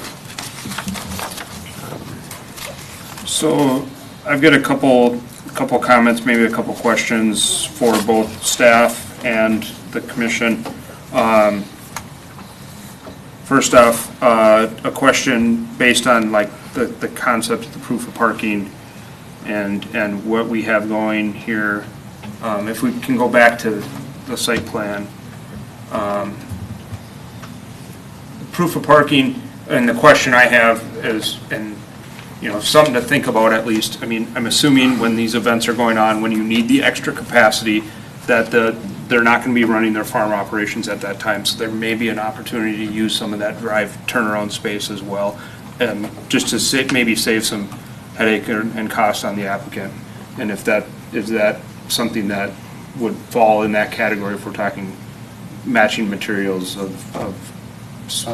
When you say in the turnaround, you mean? There appears to be a farm turnaround right in there somewhere, and just on the close-up aerial that I'm looking at, it seems like that could be graded out and made into a parking spot and maybe save some space, some green space that is otherwise being used for agricultural purposes today that the applicant could use, during a wedding event when they're probably, or a corporate event when they're not probably, pulling the combine out, right? Or the tractor around. So just some thoughts to be creative with the site and with the areas you already have that are hard surfaced. Because that then in turn, if we put more gravel and more parking in, that's less impervious surface that we have on a site. And so it's kind of balancing those two options that we're talking, not a significant number of stalls for the area that's available. Question for staff on the Lawndale shift, and maybe Jason, you could best answer this, or John. If we shift Lawndale to the alignment that was shown in the packet, what becomes of the old Lawndale? I would anticipate the right-of-way would be evaluated, what's in there, and potentially vacated. Okay. And then the space in between this property and that property. Technically, they'd each get half of it. So this owner would. Half of the right-of-way. This owner would get half of the right-of-way of the old Lawndale. And so where my head's at, and this is kind of a question for the commission here, is I think the IUP should have, I'm thinking about traffic operations here. You got people coming into the event off Dayton River Road, and I get it, Dayton River Road is a busy road. That's going to be a hard one to do anything to with people making a left-hand or a right-hand turn there. It's going to happen whether or not the entrance is right here. To get people into the site off of Lawndale is going to be important. And all of them are going to be making, from Dayton River Road, they're all going to be making a right. That's your quickest movement that you can make. And then to keep it as straight as possible, or less impactful as possible for as long as possible, that's kind of going to be the way to think about this the safest. So my recommendation would be to have a flagger upon exiting. I wouldn't actually have them go right down Lawndale. There's other homes and residents there. I'd get them back out on the county road right away. But have your flagger, hold them at your driveway so that you're not stacking and preventing people from going south on Lawndale. And that's kind of where my head was at with that one. And that maybe is a condition we can put in there in the IUP until such time that Lawndale gets shifted.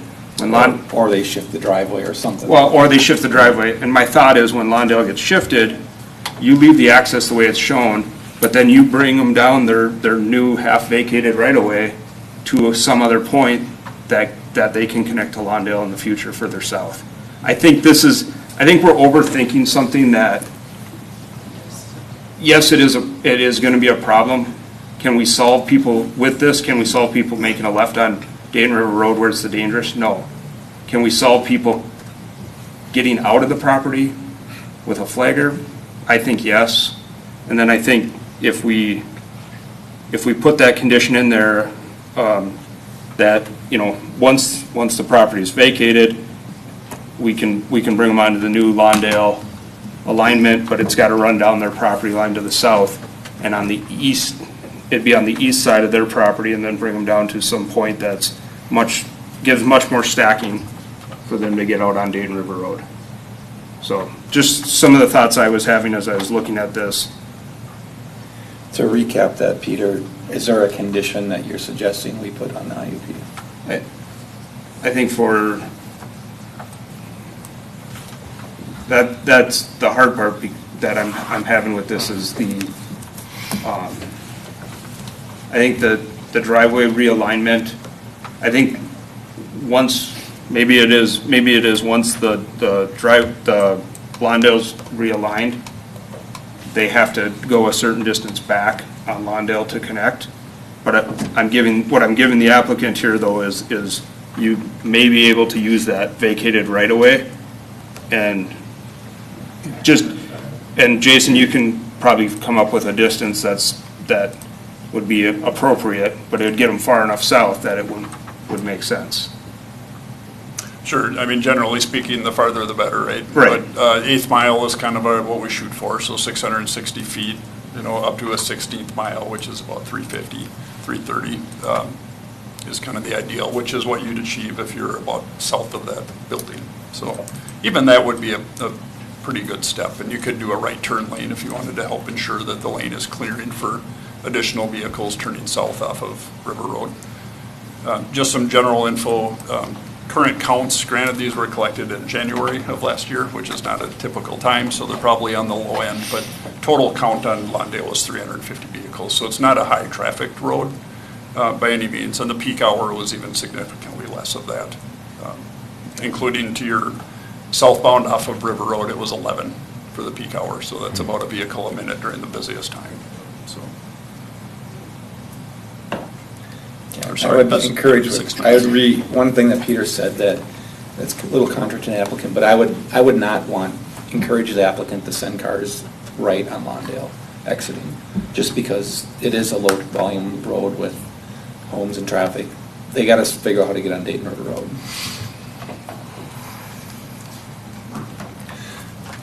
I think we're looking at this, to me, the wrong way.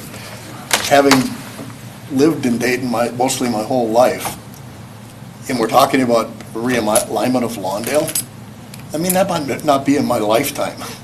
I mean, no one knows, I mean, it's not in the plans to do it, there's no monies to do it, and for us to, to incorporate that may happen into what we're discussing here, in fairness to the applicant, I don't think that makes any sense. Because I would bet you my bottom dollar that won't happen in any of our lifetimes, or at least in the next 10, 15 years. I mean, the county just had a public hearing here a couple of weeks ago and talked about, and Jason was there, and talked about the improvements that they're trying to make on Dayton Road. They don't even have any plans of coming out this far to make improvements on Dayton Road. So the fact that they don't have any plans, and we don't have any money, and we don't have any vision other than some lines on a map that we might realign Lawndale, I think that's not what we should be basing our decision on. I don't see it happening in the near future at all. I don't think the alignment of Lawndale is really a big factor in the decision I'm thinking about, because I'd prefer the access to be south of the machine shop anyway. Oh, yeah. The alignment of Lawndale just impacts how they're going to access their site. And I think what Peter's saying is that they can just use that vacated road to come up to wherever they put their existing access. So where I'm going with this is a compromise, like what Darren's saying is I've heard from the applicant, they have some topographical challenges as far back as we would ideally like their access. But south of the machine shop provides much better than what is shown. Mm-hmm. And then in the future, if Lawndale does, we can push them further south in the future, is where my head's. So they just come up the vacated Lawndale to where the existing driveway then is. So you push the access further south, but they just get to go up to the machine shop now down the vacated road. You would have to write language that says that has to happen. If A, B, and C happen, C has to happen, that they have to realign their driveway. I think the biggest. Currently, it needs the very minimum needs to go on the south side of their buildings, right? I think we all agree on that, right? Yeah, I think that was my next question is, that's I think where we need to decide is, do we all agree that it needs to be on the south side of the building and make that a condition? Or that's. Yeah, I can go, I mean, I can see the reason to put it on the south side of the building. I can get along with that. I would prefer to make it a condition, and then when it goes to the council, hopefully the applicant has a chance to look at their plan and they can make their pitch to the council about it's too much of a hardship, and see what council has to say if it is too much of a hardship. Maybe their plan will work and the council will accept it. I mean, we're trying to follow best practices, right? So we want to make sure that, people visitors to this event center are safe entering and exiting the property whenever, if an event is leaving or if they're done with wine tasting, whatever it might be. So that's a recommendation, right? And I think that with any significant investment, as this property owner is doing, there are going to be some hidden pitfalls along the way that aren't realized up front, and this might be one of them, where they might have to make the extra expense that they didn't realize they needed 3 days ago because of a realization of safety or whatever it might be. So I agree that it's not cost effective to expand their driveway and shift it way south, but that might be the price of doing business.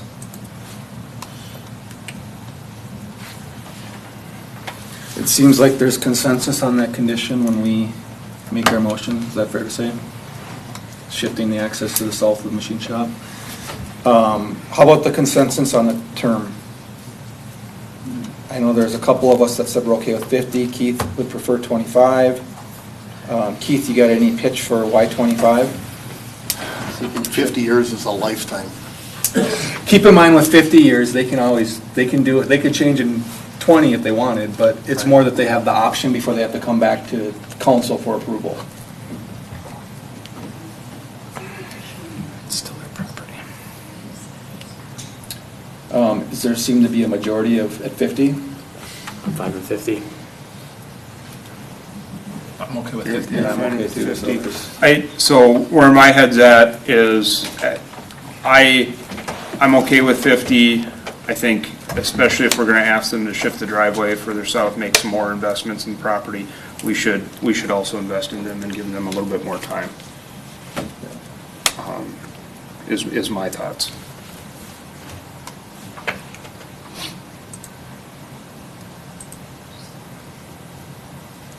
So, I mean, unless people have more discussion, I'm willing to make a motion and entertain some thoughts if it needs to be amended before there's a second, because there's a couple moving parts here.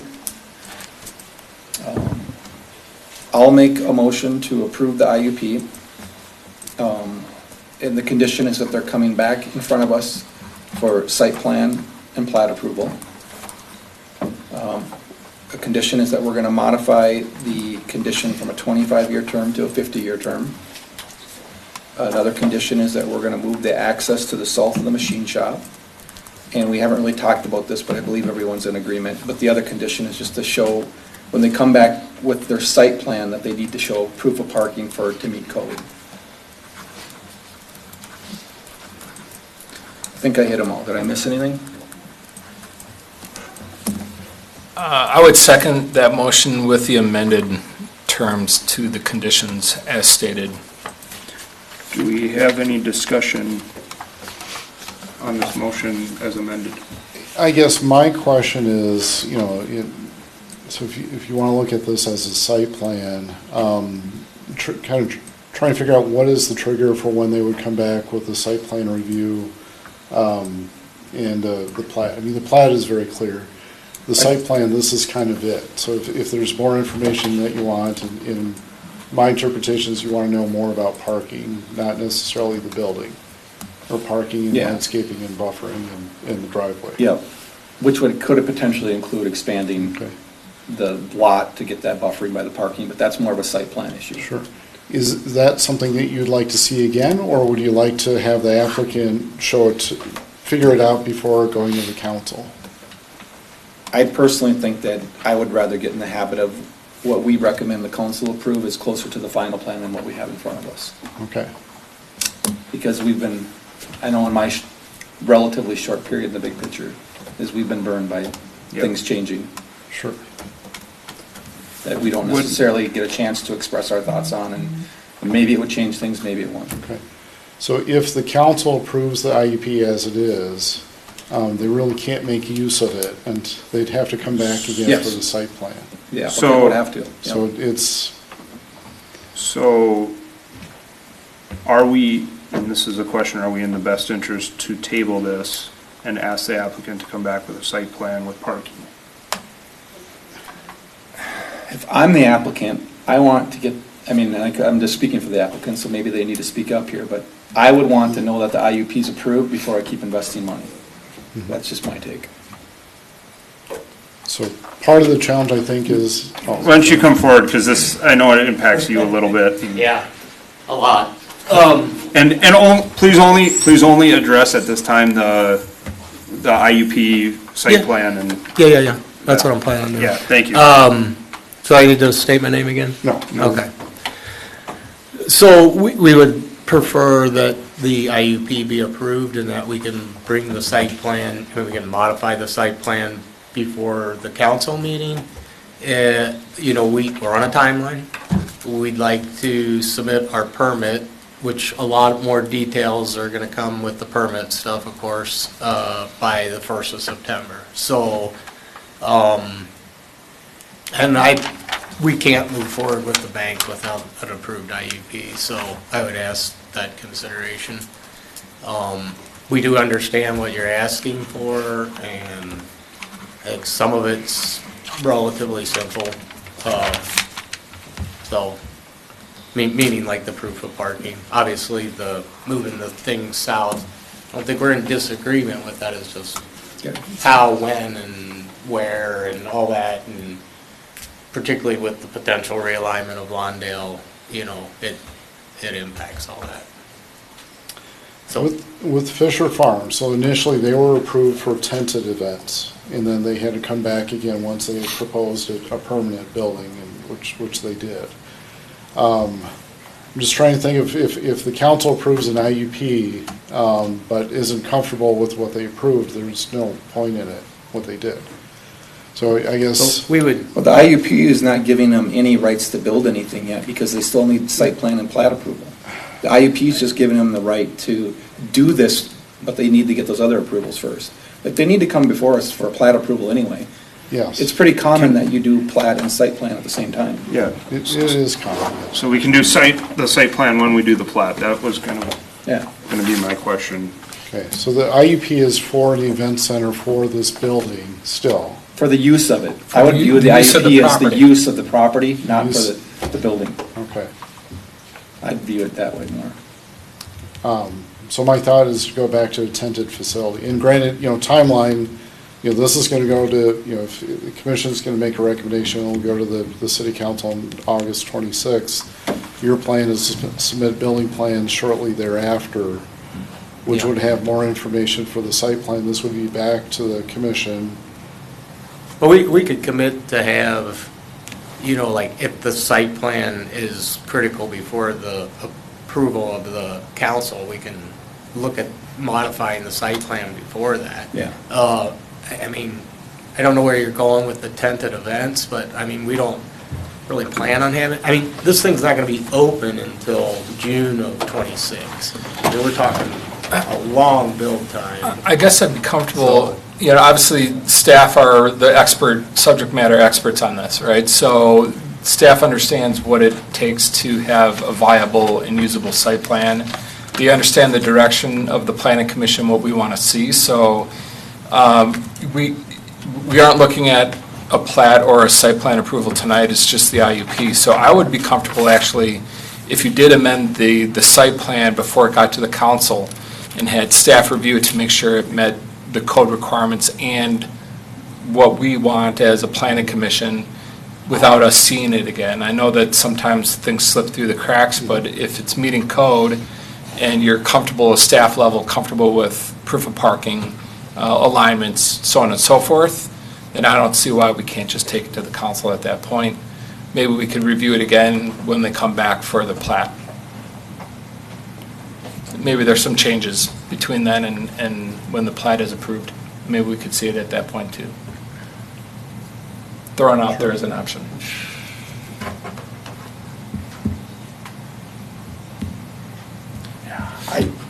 I'm just going to repeat that. I'm to the point where I want to see site plans, and that's when we're doing this, and this is the first time we saw it, and they got to come back for plat approval, and I would encourage you to have that site plan when you go to council for the IUP, because it'll just flush out more things any comments, but I would just prefer to approve what we talked about when we approved the plat. So just timeline-wise, they would come back, if we were to approve the IUP tonight, they would come back to council on August 26th. With, and theoretically, like Darren is saying, you could have your site plan ready. We meet again on September 4th, and so the next week. Yeah, I Potentially. think to try, so to me, it's clear that the Plan Commission wants to look at this again, but you also want to send this forward to the council and you get a. For the IUP. For the Use, the actual use. use. So the IUP is tied to the use of the site, and it's tied to, if I'm understanding it correctly, it's tied to the site and the use of a building on the site that is not yet, and the layout of the site is not yet fully flushed out. Yeah. So we can't go down the path of a tented facility, because that's not gonna work for these gentlemen to go to the bank and get a loan to get this constructed. I guess kind of what I'm saying, if the council approves this project, this is the project. So either the Plan Commission or the council would need to table it until there's more information to make a Going decision. forward, it seems like you should encourage applicants to bring their concept plans to us, not just the IUP approval then when the first time we see it, just like all other applicants. Sure.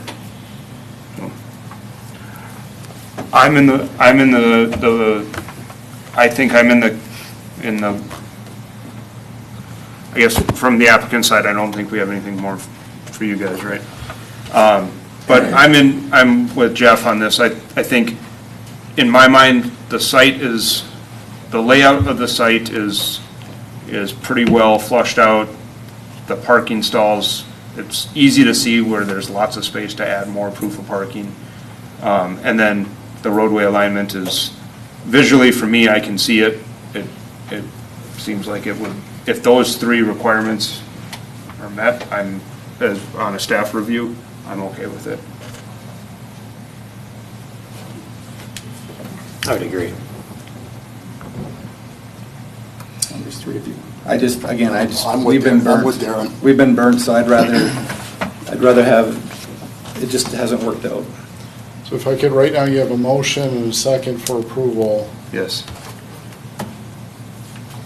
I need help with what those conditions. And the conditions that were made were, Modify the 25-year term to a 50 term. Shift the access to the south of the machine shop.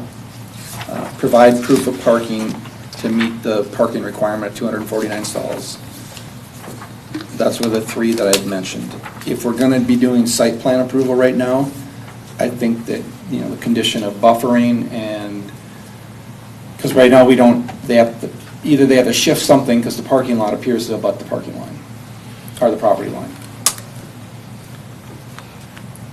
And it's easy to shift, we just don't see what they're going to do. And then shifting the driveway at what would the trigger be, when the intersection is realigned, or? I think we're suggesting you figure it out now. Okay. shifting it to south of the Now. machine shop now. Okay. And I'll look to Jason to provide a recommendation somewhere in there.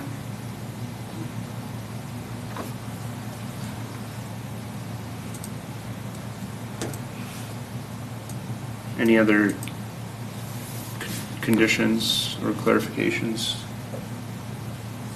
All right, we have a motion and a second. All those in favor? Aye. Aye. All those opposed? Motion passes 5-0.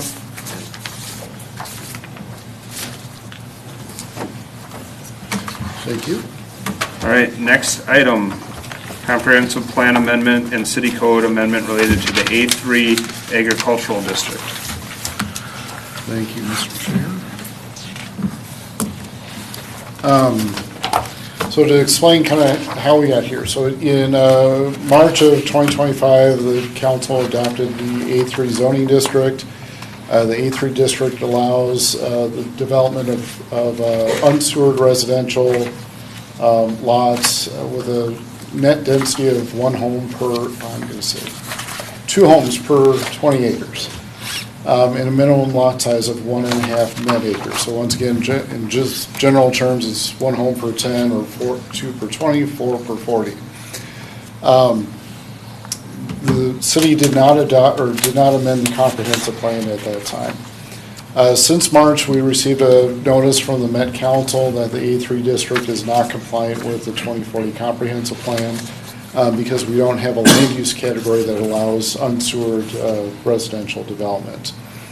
The proposed amendment is kind of two parts. So the first is to amend the comprehensive land use plan to create a new land use category for unsewered residential development as an interim use. When we talk about this as an interim use, it's not the same context as an interim use permit. Interim meaning that it's temporary until sewer and water is available, and then those landowners have the ability to subdivide again for sewer lots. So that's the first part. The second part is to amend the A3 zoning district. Within the Met Council, there's what they refer to as flexible design guidelines that are required to have this type of density. When the A3 district was adopted in March, the council had the requirement of being one of the 6 guidelines, not all of the 6 guidelines. And so that was one of the points that the Met Council made in their letters, that we need to meet all 6 of the design guidelines, flexible design guidelines. That's a quick summary. So kind of going through this again. So the comprehensive plan, there's no change to the future land use map that's here. So the intent here is that the area outlined in red would be eligible for A3 zoning. No one's zoning is going to change now. They would have to apply to change their zoning from whatever it is currently to A3. There's no change in, I'm calling this Table 5, which is just a calculation of how many acres are designated for what future land use and what is the potential for the number of homes that could fit in each of the land use. There's no change in that. What there is a change is creating a new category called unsewered rural residential interim that would allow the rezoning from whatever it is currently to A3 district following the flexible design guidelines. That's just the quick summary of it. Okay, the second part is the zoning code. So again, the intended area is northwest Dayton. It's roughly 2,800 acres, although not every property within that area, northwest Dayton, qualifies to be rezoned to A3. So with A3, the intent is it's two homes per 20 acres. So you have to have 20 acres in order to subdivide. And then again, the minimum lot size is 1.5 net acres. We have minimum lot width and setbacks and so on. So of that 2,800 acres, I believe there's 29 parcels that would qualify. This equals to about 108 homes potentially. So I just want to be clear when although we're talking about a large area of 2,800 acres, it's only 108 homes. When we get into the flexible design guidelines, and let's go forward a little bit. So there's 6 items, and I'll go through these one by one of what they are and what do they mean. So the first one is to include the need to reserve land resources for efficient urban development as part of the ordinance purpose. So kind of the answer that we have proposing is that the intent of the A3 district is to allow residential development with a gross density of 2 units per 20 acres with all of the following guidelines, and then it lists those 6. I'm anticipating that Met Council will probably come back and say we've got to tweak that a little bit. The map, and it's difficult to see. This is our ultimate sewer map that shows where we think sewer lines or sewer districts would be. Okay, item 2 is to identify the land characteristics required to support future urbanization. The plan that's up here is the preliminary plat for Legacy Woods, or using this as an example. And again, it's a little difficult to see. There's a whole lot of topography challenges on Legacy Woods. The intent here is to kind of draw a line where there's a large change in topography and say the area north of this line is going to be permanently unsewered based on site conditions. whereas the area south of here, it's practical to provide services through here, for reason X, Y, Z. So in this case, much of this area is farmland, so the assumption is if it's good enough to farm, you can probably get services through there, whereas it's not so much on the north side. So again, every case is a little bit differently, but when we go through, as the commission knows, on every project that's approved, there's findings of fact to support either the approval or denial. We need to be more deliberate of, how does this project meet the 6 guidelines? Item 3 is to allow no more than 25% of developable land in a project to be developed, reserving larger future urbanization parcels. Our answer for the A3 district, again, it's case by case. So the example, this is kind of a generic example here, is you have acreage development on the top portion and more clustering of lots on the southern. So this is an example of clustering so that you're allowing development on 25% of the project and reserving the 75% of the project as future urban development. On the flip side, so I don't know what the acreage is, but let's say these lots are, I guess the question is how small or large should the A3 district lots be that would not prohibit future development? So, for example, our minimum lot size is 1.5 acres. How many lots can you fit on 1.5 acres? Maybe it's 2, maybe it's 3. Is that enough of an incentive for future development when sewer water becomes available? Maybe, maybe not. If they're larger than 1.5 acres, then maybe it is. So generally, the bigger the lot, the more incentive there is to sell it or to develop it at a future point. I would encourage staff to look at lot width, not size. Sure. So if we got a 130-foot lot minimum, it's easy to say that could become 2 lots all day long, just by dividing that in half. In today's standards, you might even be able to get 3.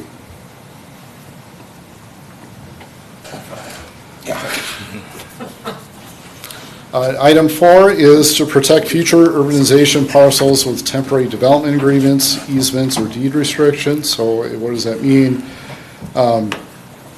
With the A3, I'm calling the A3 answer, is through ghost platting by demonstrating how the acreage lot can be subdivided once sewer and water is available, and potentially requiring that the house that's built on the A3 lot be built on one of the ghost plats. So if you can fit 2 or 3 or 5 ghost lots on a lot, pick one of those and build a house on that ghost lot. I got a question, but I think it's going to be a global question, so I'm going to wait. Okay. Item 5 is to provide for the rezoning of the future urbanization parcels to a residential zoning classification at densities consistent with council policy, Met Council policy, at such time that urban services are available. So the A3 answer to this is to demonstrate it in the comprehensive plan. So this is the 2040 future land use plan that shows most of this area as being guided for low density residential. It doesn't change. Okay, item 6 is to encourage the use of community wastewater treatment systems to serve the temporary cluster. The A3 answer is that the city is opposed to clustered wastewater systems. The origin of the 6 flexible residential development guidelines is from 2008. From 2008, and I'll say like the 1990s, clusters wastewater systems were more popular than they were now. We've had 3 of them in Dayton. I think we've got one that's still working and 2 that have been converted over to sewer systems. So I guess our perspective is, even though it's required, we really would not like this in Dayton. Okay, global questions. So, just to clarify, item number 6 in our packet said ghost platting for future sewer development. Yes, and then this said something different? It does. So, and that's going to be my area in interpretation. When you require ghost platting, it answers a lot of questions. But after I sent out the packet and then looking through the Met Council's flexible design guidelines, it's different. So item 6 is for wastewater. Okay. It's different than a ghost plating. Got it. Okay. So that was my error. So, understood on a little bit on this last item, item 6 with why the city would oppose a cluster septic system. Thinking about a couple things with this, just in concept here. If someone wants to put in A3 with larger lots and we're requiring them to put in reserve land, that cluster septic can be on one of those reserve sites that someone maybe could develop on in the future. And it could also be owned and operated by an HOA that the city would have nothing. Till it fails. Well, Or they walk away. yeah. So just trying to understand why we're opposing that one. Traditionally, when they fail, yeah. the residents can. Not all the residents can afford what it costs, Yeah. and that's when they come to the city.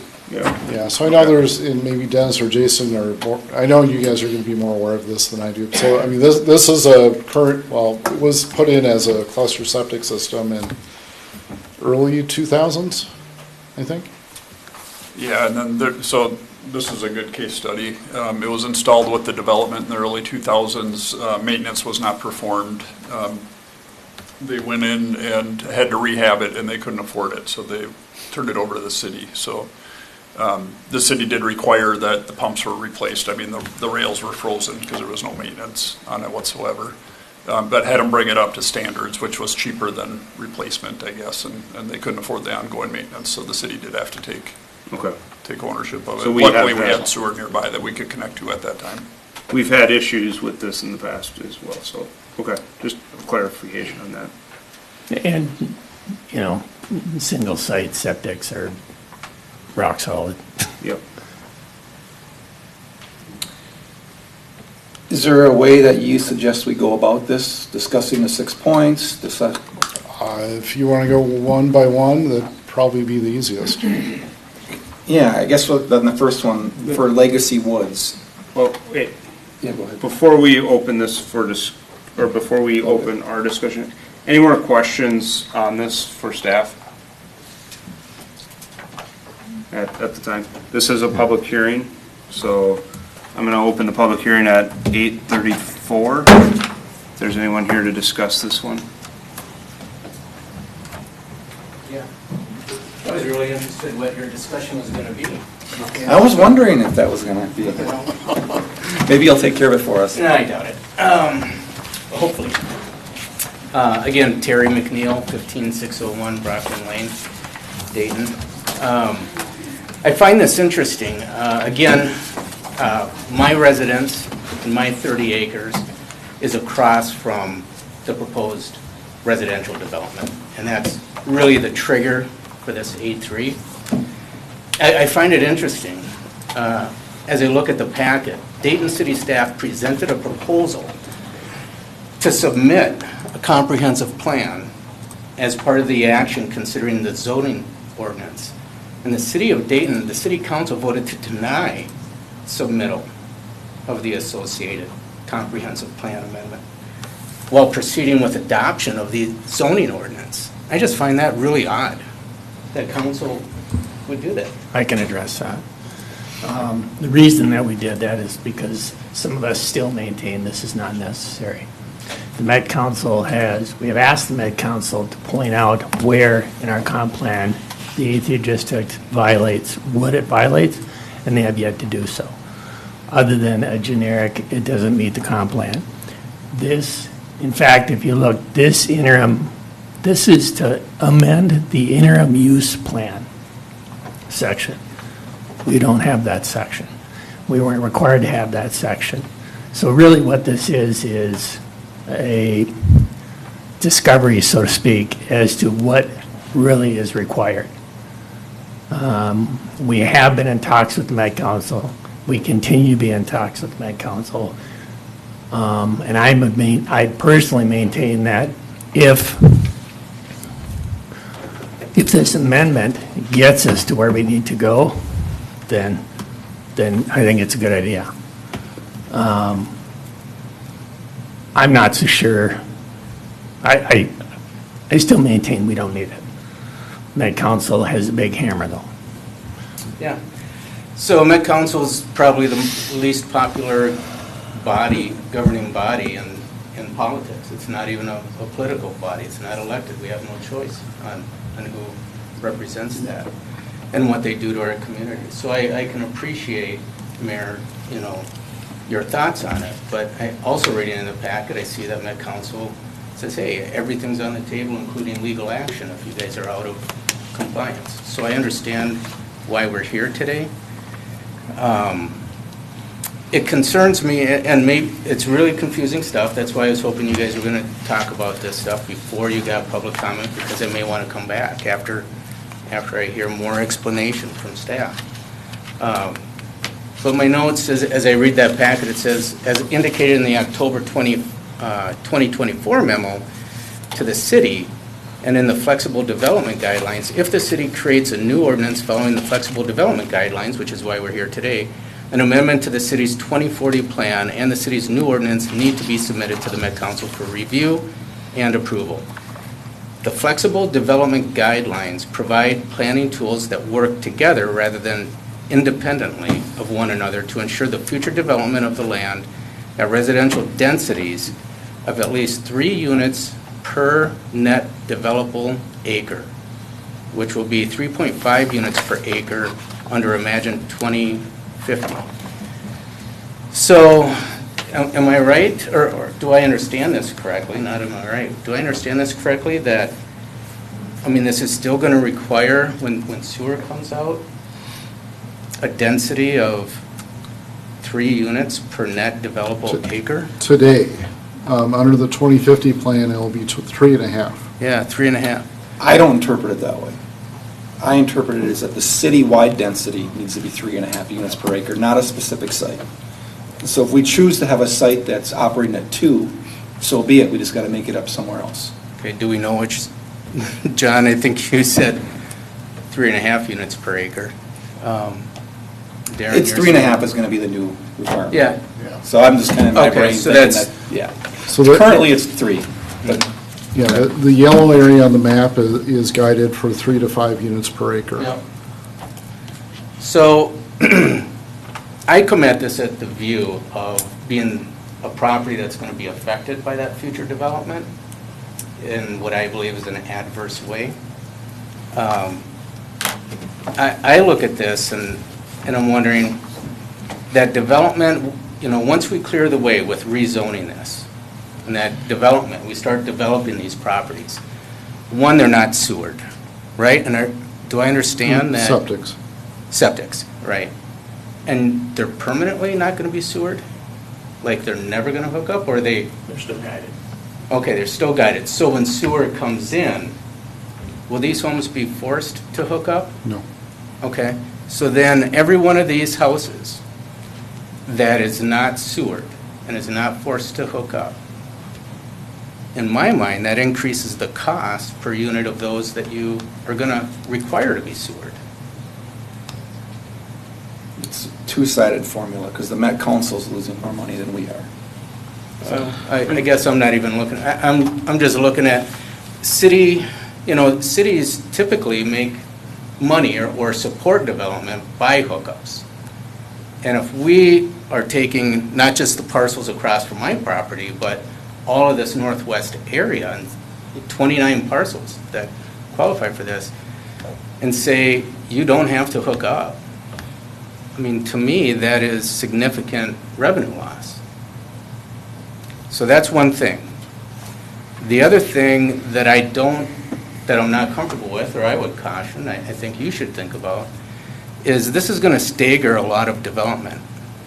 So if we're having one house develop on 3 lots, okay, sewer comes out, and now, whether the homeowner knows it at the time, I can guarantee if they don't know it, the first house to get divorced is going to figure this out. There's a house with 2 other lots as assets, so they're going to be subdivided. So now, are we going to have houses that were built in 2025, adjacent to two houses that were built in 2055. And those people are going to have invested in what they think is space and comfort and country to find out that, no, my neighbor's doing it. Now I have two houses next to me. And oh, they're going to go to a different builder over there in that one. You're going to have this all over Dayton, northwest of Dayton. I don't understand how it's a good thing. And I don't understand how revenue loss from not requiring hookup is a good thing. And increasing costs on those that want to develop is a good thing. So there's a lot of, I think, losers in this. I think it complicates development. This is kind of a push to get something in the ground with the idea of holding back development. This is going to come. You guys are going to have a choice. Are we going to have a good reputation or a poor reputation? Can we be a Maple Grove and Plymouth? Or are we going to be something else? And if you do development like this, we're going to have the reputation of something else. Now, I'll say this as well. I've heard money tossed around here a lot. I've heard money in consideration of people are investing a lot, and so maybe there's special considerations that should be taken into account. I just bought my parents' 30-acre farm. I looked at the plan, okay? I looked at the 2050 staging. And now I'm there 2 years and I have houses going in across from me. You know, what about the people who are here? My house has been there since 1917. I can't move my house. I can't change the position at which I look. And that, when you change this and that development goes in, that road comes out basically across from my driveway, or real close. Okay? And it was said earlier, you know, traffic has to be a consideration of this. I have an easement that goes, the county already took the easement on my property. So as you guys approve this and there's easements on that side, you know, the easement is already here on me. So I'm nervous about when you guys change this and development comes in, what's going to happen? Is that road, is that pass lane going to get right on my front doorstep? I can't move. So this is accelerating development. And anyone who campaigned on holding development back, this is not that. This is accelerating development in the worst kind of way. I also noticed, you know, if you want a nice walkable community, sidewalks aren't required. That's what I saw in the packet. You may say, well, we can walk on roads.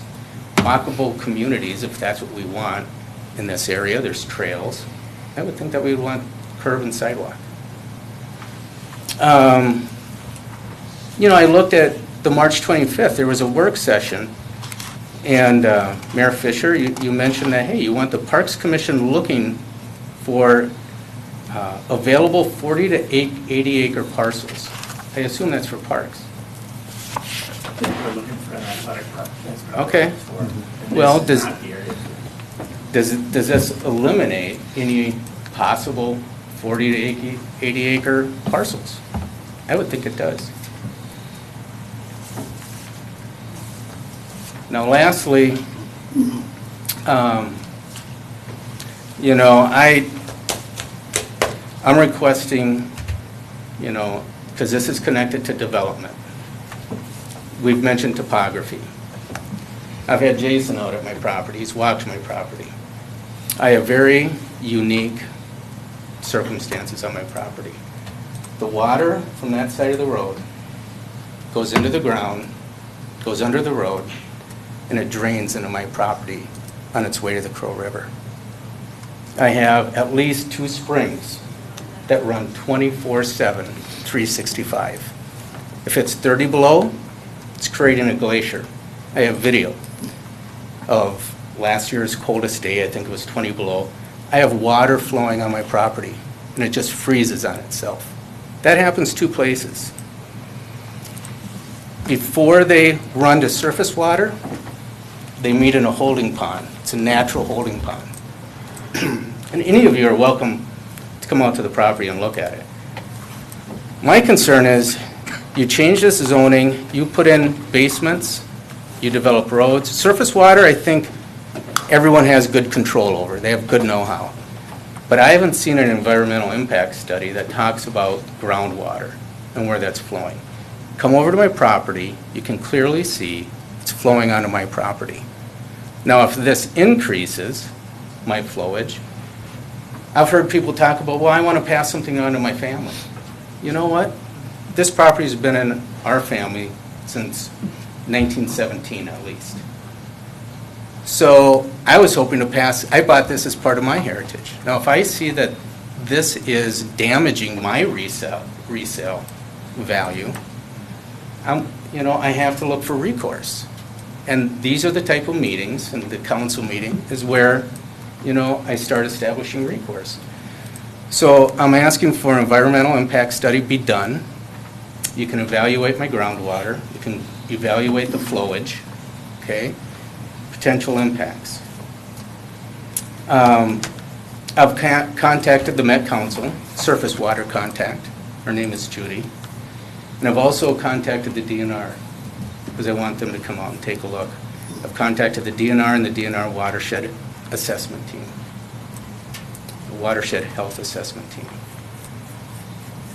So those are my concerns with doing really a kind of we'll be in compliance so that we can go ahead with our development. That's what I see this as. And I'll have more when that development comes up to the council. That's across the road for me, but they'll be similar. And I think you guys really have to do your due diligence. In the future of Dayton, things like this, it's going to determine our reputation 20 years from now. And I want that event center to be in a great neighborhood where we're attracting a lot of people and it's premier. And I think that doing piecemeal residential development is not a good combination with having the premier entertainment center. Thank you. Anyone else like to come forward? Name and address, please.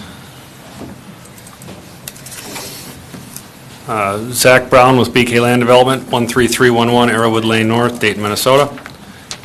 I would like to say there's one thing with Mr. McNeil I agree with. People buying acreage are looking for privacy and they pay a premium for it. I do agree that in the future, if things around them were to change in a sudden manner, that would go against what they spent all that money for. However, I don't think anything around there triggers an EIS that he's talking about. I don't think that growth in the area is going to be impeded by people's ability to enjoy acreage. That whole area is pretty hard to develop, whether it's the piece I'm doing at Legacy Woods or the surrounding pieces. You're surrounded by crazy topography, wetlands, difficulties with utilities. I don't see it being anything else. I think that the stuff he's brought up just now doesn't really apply. As far as anything else moving forward with the A3, I think that area that you guys have kind of cornered off as the suggested area, it's the part of Dayton that's the hardest to develop. That's just my opinion. It's not my opinion, it's fact based on engineering. And as far as the Legacy Woods project goes, John, I don't know if you can bring that slide back up you had earlier.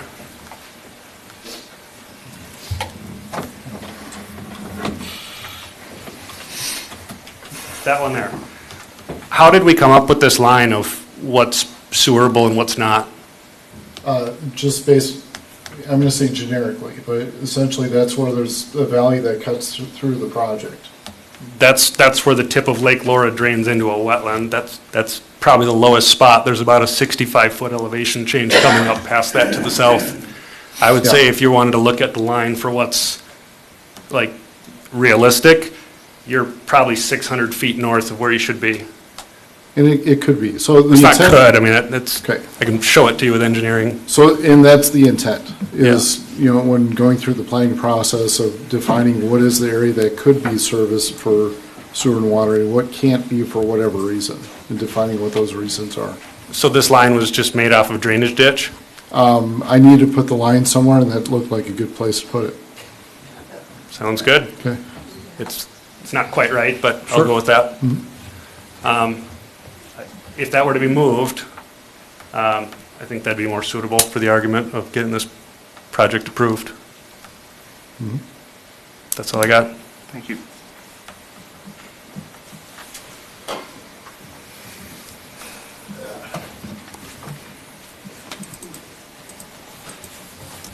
Jack Bernens, 14770 Thicket Lane in Dayton. Been here 30-plus years. I just want to comment, I mean, it's been implied that this A3 district was created for the potential development that I'm putting in across from Mr. McNeil, and that definitely wasn't the case. There are other applicants that Legacy Woods, et cetera, were before me. We saw it as an opportunity once the A3 district was put in place.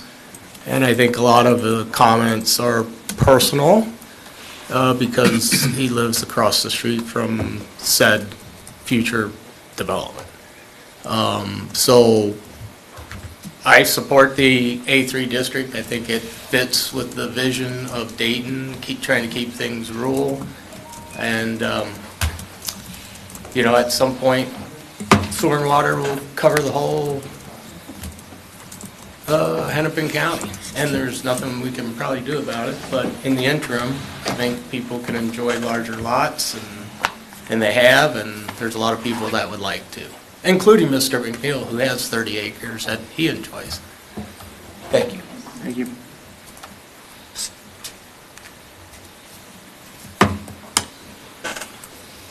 Anyone else?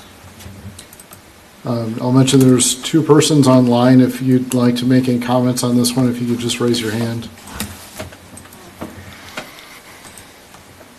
Nope. All right. With that, I'm going to close the public hearing at 8:54 and open it up for some discussion here.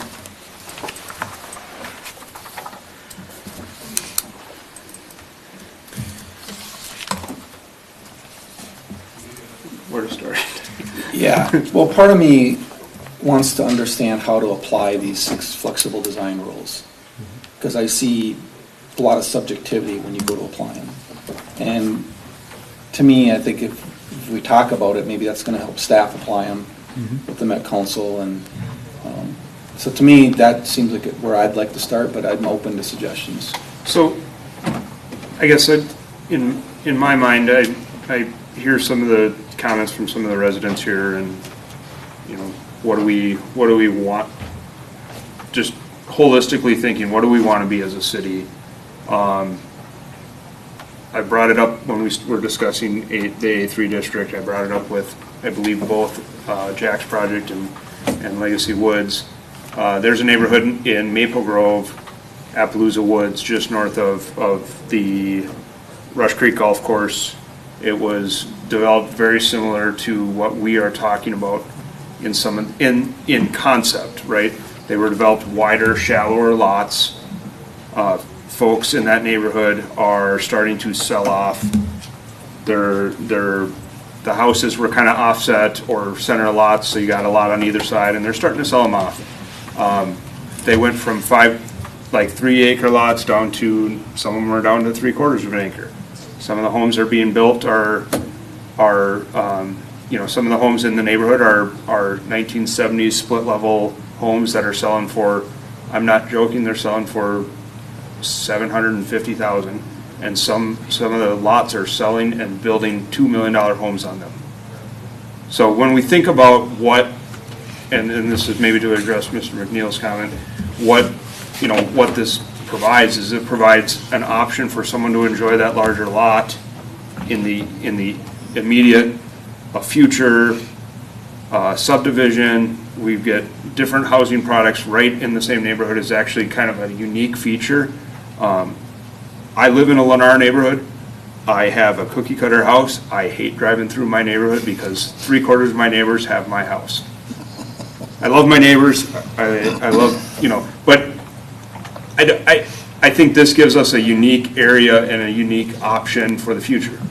The other area I wanted to bring up in the West Metro that is that this also rings a bell. I spend a lot of time on Lake Minnetonka, and so I drive through Mound. I drive through these areas that have these larger estate-type lots that are, it's obviously an attractive area to be with the lake right there and the community. And you're starting to see not only the large estates, but you're starting to see small little pop-up, nice custom homes down there. We have some unique landscape features. We have potentially a successful business opportunities that are coming in. We have the rivers right there, that this could be something like that as well. And as you put in these homes now, if we were to put in some of these homes like the Legacy Woods or Jack's Project, you start to get the mature trees, the mature landscaping, so when the new house comes in 30, 40 years from now, or 50 years from now, it's not a Lennar neighborhood where it's a clear cut and it's an eyesore that house went in. Likelihood is no one will ever know that house went in. And so that's the thing I really like about this concept as a whole.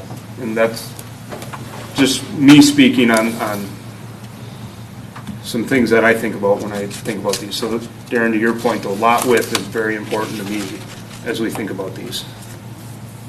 And the ghost plat. Yeah, and just a little bit about the history. So I've been on the planning commission for 5 years. This has been an initiative by council for every single year I've been on the planning commission. And so this idea has been around for a while. And, it was never easy to execute. In fact, I think council got more pushback than they wanted for a while. But that's just how we ended up in the northwest area, because this area is going to be difficult to develop. And so we said, all right, if we're going to do it, this is the area to do it. Now let's come up with the rules to make it feasible for everyone to, get along. And there's going to be some piecemealing, and that's what we're trying to avoid. And there was a lengthy discussion in particular on the Bernens property of how it ties into the properties to the north, and a lot of good things came out of it, and it changed the site plan. So, there are some pitfalls of every kind of development. So it kind of is what it is.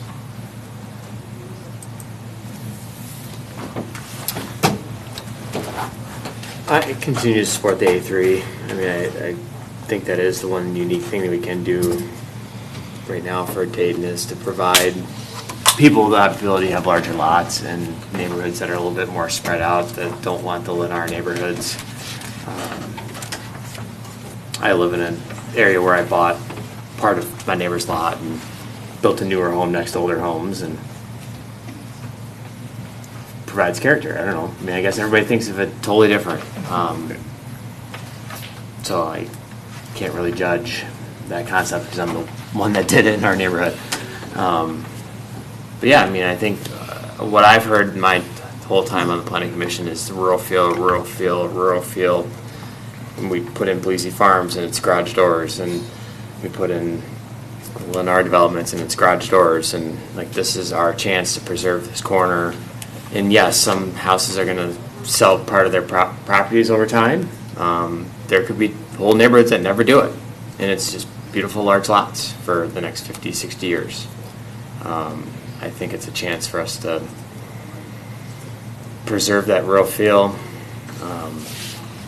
and continue to support it.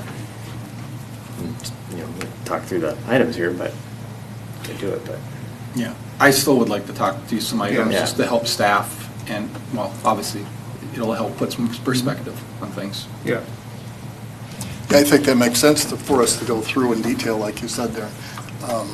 I am in favor of larger lots, too. Growing up in Dayton as a kid, that's what I envisioned Dayton looking like. Not not the neighborhoods that we see being built the last 10, 15, 20 years. I honestly am shocked that that's what Dayton turned into. But I think this is an opportunity for us to at least have part of the city keep its rural flavor. And I think that's what we should do. Do you have any initial comments, Scott? You guys said it really well. Great points. I agree with all of them. I think this is a good opportunity. to preserve and keep larger lots, and then let the economy do what the economy will do in 15, 20, 30 years as far as changing up neighborhoods at a time where maybe it is suitable for newer homes to be built next to older homes. I like that feel also. So I agree that the A3 district is good. And we should probably go through these points here. Let's go through the. I think it might even be useful to go through the 6 points in the context of the 2 applications that we've had too. Sure. If I could start with, there's 2 parts of this. One is the comprehensive plan amendment, the second is the A3 zoning amendment. For the comprehensive plan, is there any changes? And I'm anticipating that there's going to be minor, wherever the commission says, there's going to be minor changes between now and when this goes to council.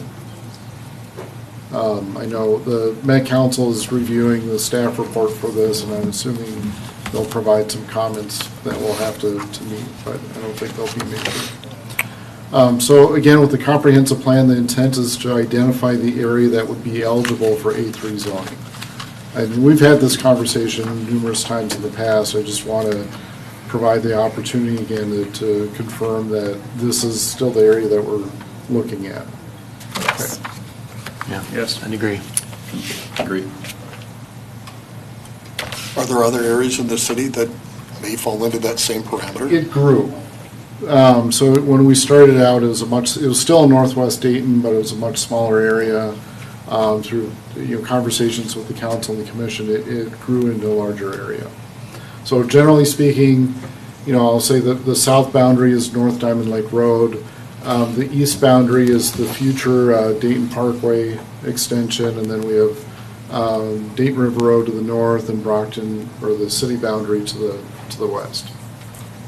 So there's a funny jog along the east boundary, and that's just to follow parcel lines. But the intent is that the eastern boundary would be the eventual Dayton Parkway.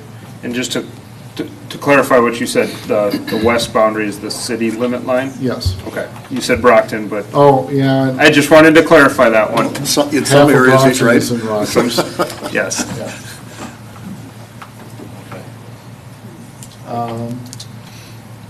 We'll go back into the 6. Okay, so the first one. Include the need to reserve land resources for efficient future urban development as part of the ordinance purpose. So we just need to add a line in the purpose. Like, for example, on Legacy Woods. Yeah.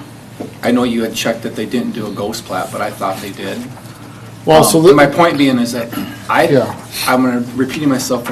I don't care if they meet 3 units an acre. I just care that we're showing what density they'll eventually meet by taking that, whatever their lot widths are, and making lots that are maybe more typical, either 60, 70 feet, something like that. And you have to do it within the individual lot. Yep.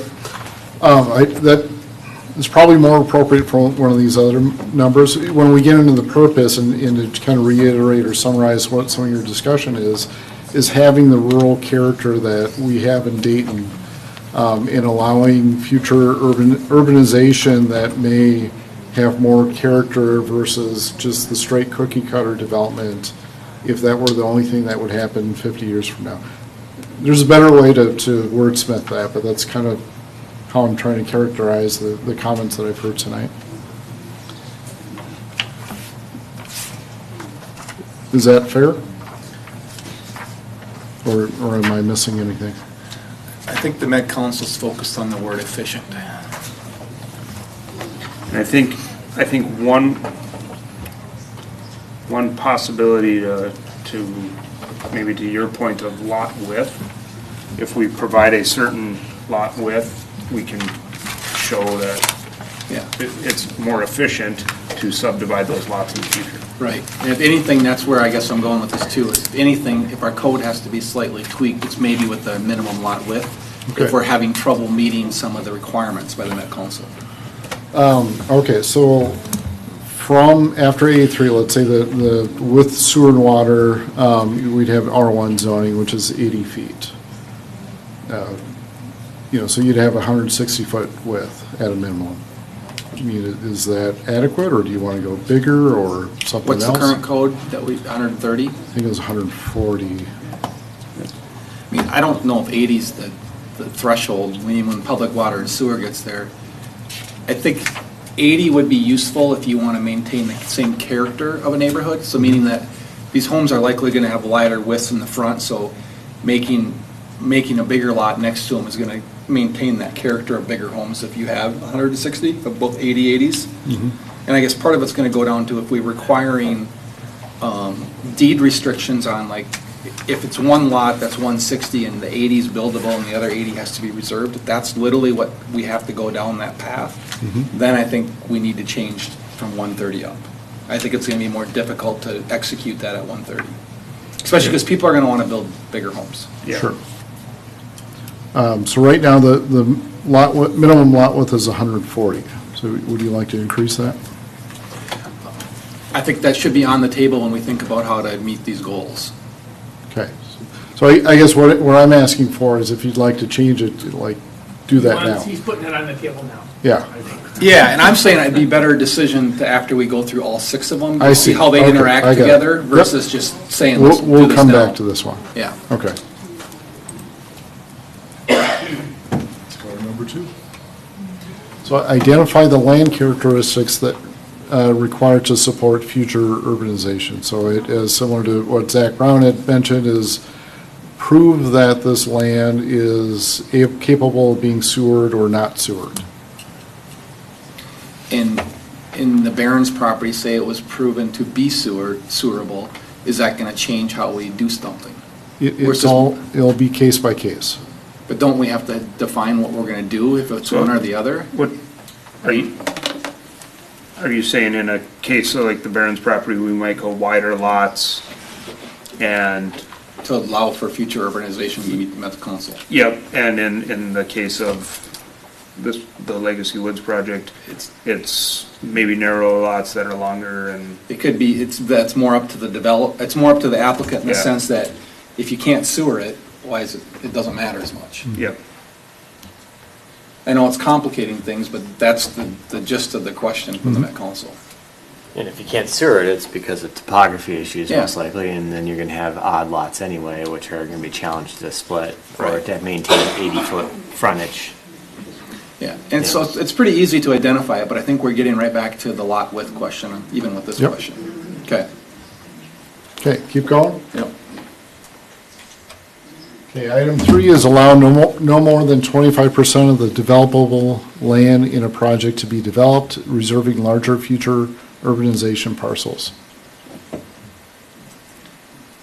And the Barron's property is meeting that, but Legacy Generally, yeah. Woods is not because of its non-sewer.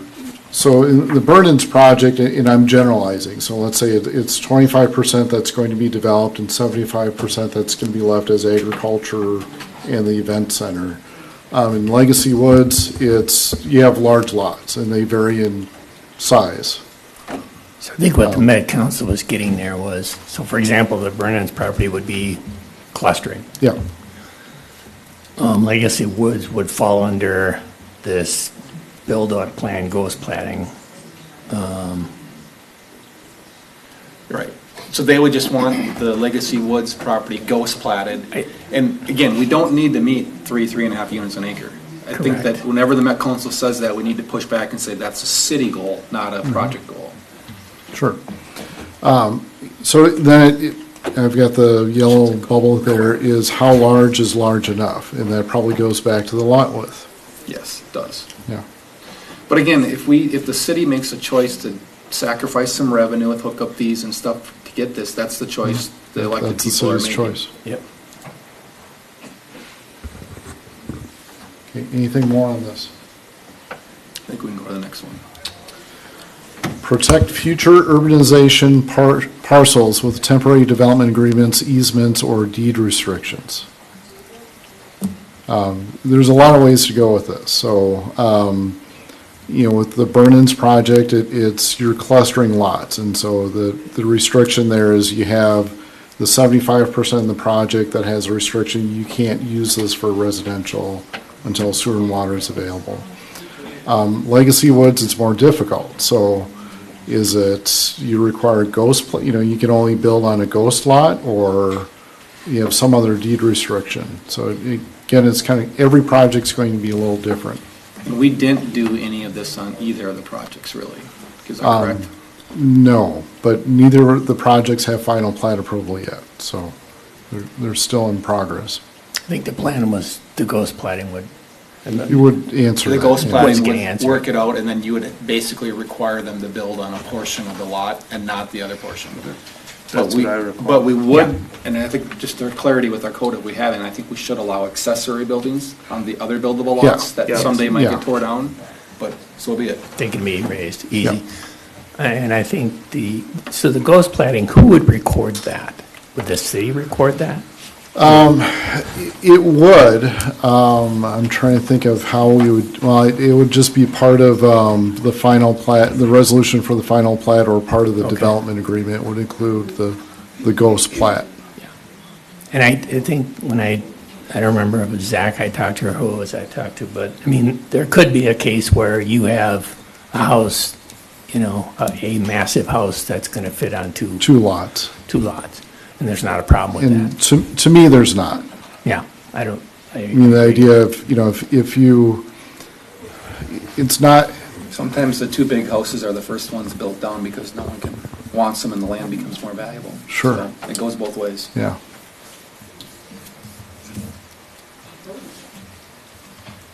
Okay, anything more on this?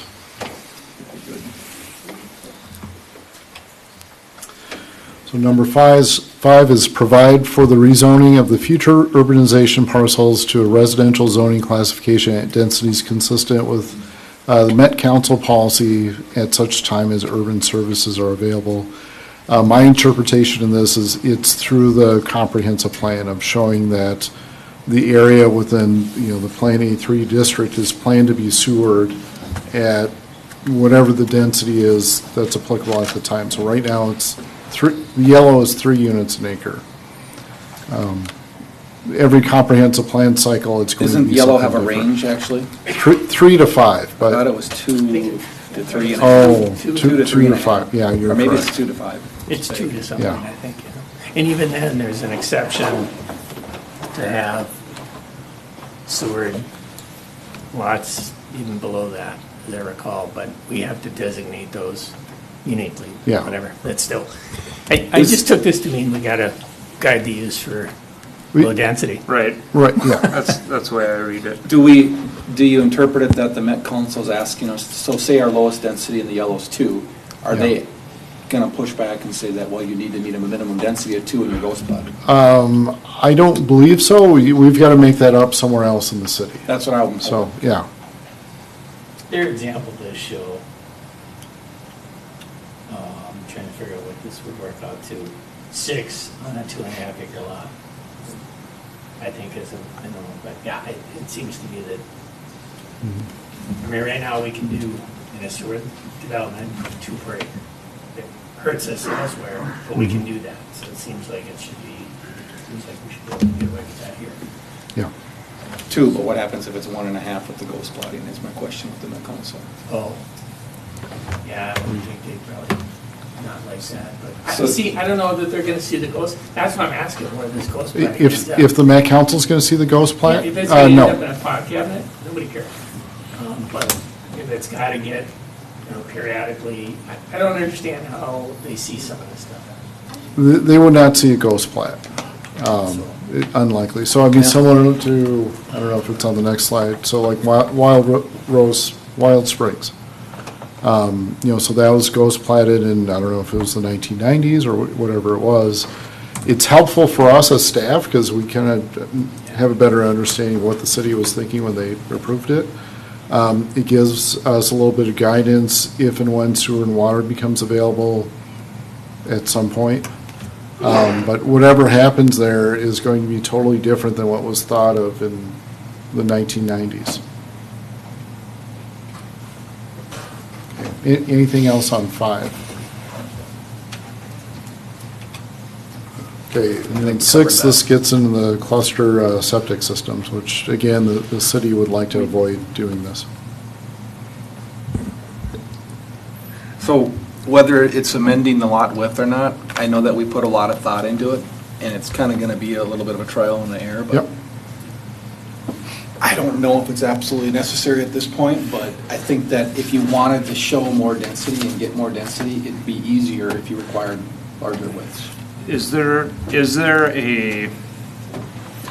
a way to amend that such that we've got for A3, where I'm going with this is if they provide the ghost plat, So I'm thinking, if they can if at some point we can sewer it, if at some point we can sewer it, it needs to be the larger width, but if we can't, it's maybe okay being a little bit smaller. That's kind of where my head's at. You see where I'm going? Is there a way to write it that way in the code? I feel like that's gonna be a little subjective with the sewering part of it, but I know there's engineering, but anything can be engineered, it just costs more money. Well, yeah, I mean, you can have a lift station in your house if you really want. Right. But Are you asking, do we really need to go to plat areas that very likely can't be sewered? Is that what you're getting at? Or no, I'm saying areas that can be sewered, do we need to increase the width?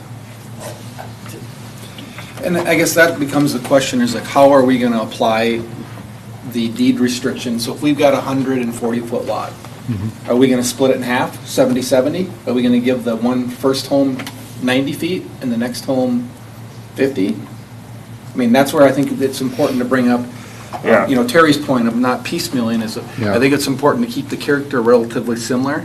And so that whole becomes a question is if you only got 140 feet and you're gonna divide it 70 by 70, I think a lot of people are gonna want a larger lot than 70 feet when they build their home on these lots right now. At least I'm hoping. Okay. We still need a minimum lot width. Yeah. So, yeah, I can think of. I think 160 is a little better to give some flexibility because then you got either a 80-80 or a, even a 90-70 is not that big a deal, right? Yeah, I can think of Nature's Crossings where you have. Most of them 80s. 9 existing homes that were incorporated into a development with that's now 100 homes or so. The lot widths are all different. I don't know, I'm not sure what the standard is, if it's 80, but you get in some that are more than 100. I think that if we want to keep a little bit of consistent nature within the development, the potential of it, I think increasing the 160, and that way, you can do 90-70s, and because you're not going to show it that. But if you do if it's only a 140 and you do an 80-60, it starts showing up because the 60-foot wide lots are more garage doors than the other houses. So I'm hearing head nods. Yes, I'd support 160. Yeah, so would I. Yep. Okay, so 160 in areas that can be sewered. Okay.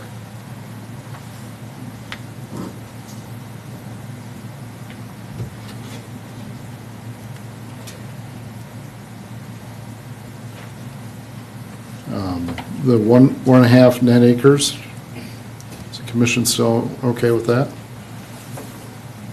Yeah, I am.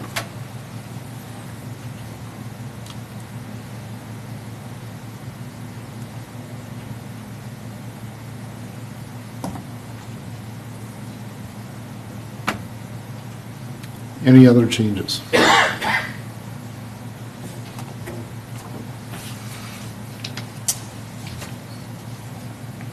If not, I will make a motion to amend the zoning code to 160 feet minimum lot width, amend the comprehensive land use plan to incorporate the new land use, and to amend the A3 code as presented with the modification to the lot width. I'll second. All right, we have a motion and a second. Any further discussion? If I could just add, I am anticipating that there will be some minor changes. I don't know what they will be. I don't think they'll affect anything of what you're recommending tonight. minor changes based on Probably more so defining what the purpose is of the comp plan land use description as well as the A3 district, but not when you get into lot widths and sizes and ghost plating and all that. That's where you get real creative. Yep. All right, we have a motion and a second. All those in favor? Aye. All those opposed? Motion passes 5-0. All right, item 8D, East French Lake Road Moratorium.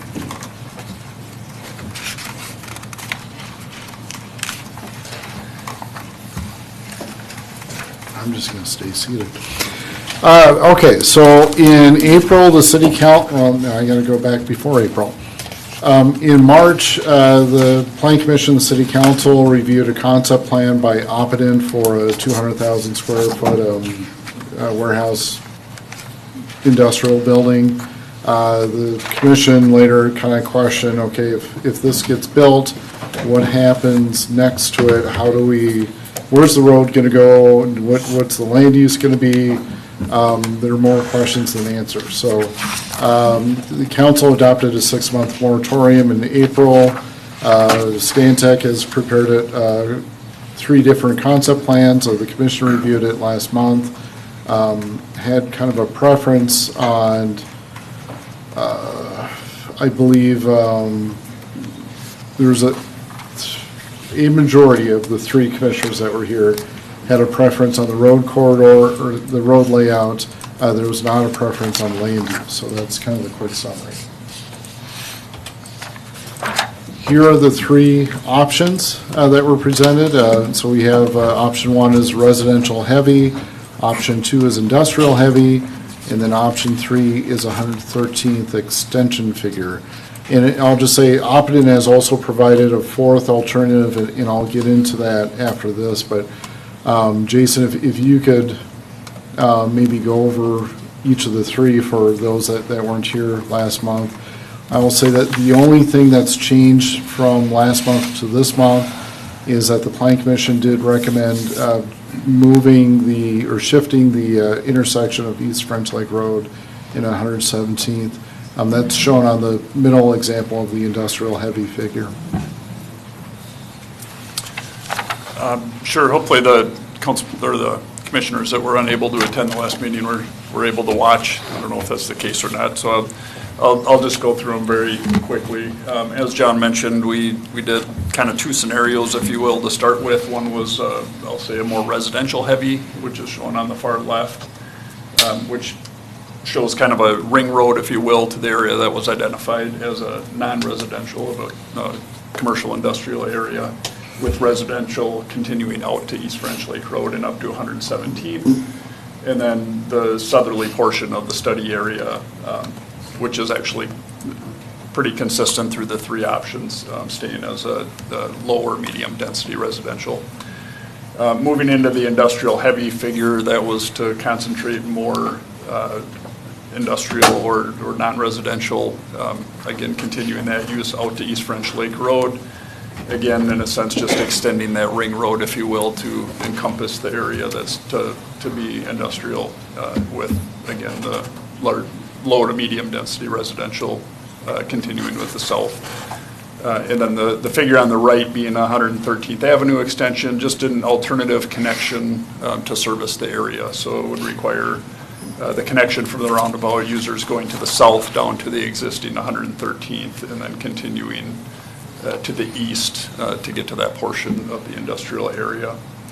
So that's the main between the 3. Just to note, and I think John mentioned this, that the figures have remained unchanged with the exception of, in the industrial heavy figure, there was some talk of the 117th getting rid of that skewed alignment. We had previously not shown that simply because the 117th was the cutoff for the study area, so we didn't want to show anything that would introduce a change outside of that study area. However, point well taken, and it does seem like an appropriate measure, so we did show it realigning and how that might look, again, on the north side of 117th to accommodate. The only last thing I'll point out is the what's known, the Stensley property as the owners. On the southerly portion along 81 with the green versus the blue. We did look at this on a couple scenarios. The far left, again, that being, that was actually a proposal that was submitted on that property for high density, so some apartment buildings, and showing how those accesses could be accommodated in a residential situation, and then on the, I'll say the center and the right ones, if it were an industrial use that, higher truck traffic, probably we're bringing that up through the existing business park rather than putting them out on a predominantly passenger vehicle territorial road. So bringing that in a different configuration. And then I'll just mention also on that between the two, they're pretty independent. In other words, the top could be looked at as one, and the top being the area with what I've been referring to as the ring road, and then the southerly one being that along 81, and how those configurations might happen. So these can certainly be mixed and matched is what I'm getting at for the north and the south. That was going to be my first question, is what's the significance of the realignment at 117th on French Lake Road just being on the industrial heavy figure? You're telling us there really is no significance, that it could be on either of the three? The East French Lake Road, you could realign it in any of the scenarios. But if it needed realignment, wouldn't you want to do that? It could be done on any of them, correct? Yes. It would probably be more critical if it was an industrial use over there. It just might be a more substantial section or larger road, if you will. But yes, none of these is the single right answer necessarily. It may be a combination of pieces from all three of them for that matter. So it's just to give different concepts of how those areas could look. For those that are in the audience, so Jason, for the changes, there's two parts to this. One is the transportation, the second is the land use. So on the land use, the light green is, I'll say apartments or multifamily. The orangish is single family. I don't know if I'm going to call it either yellowish or grayish is more townhomes. The brown that's in the corner would be commercial, and then the light blue is industrial. On these, there are building footprints, and we've borrowed these from different projects, so just to demonstrate of what could fit in here.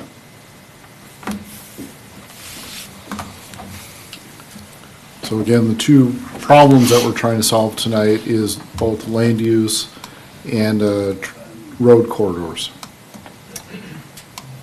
And some of these have flexibility and some that don't. So for example, the east-west corridor is something that is kind of the intention of trying to solve tonight.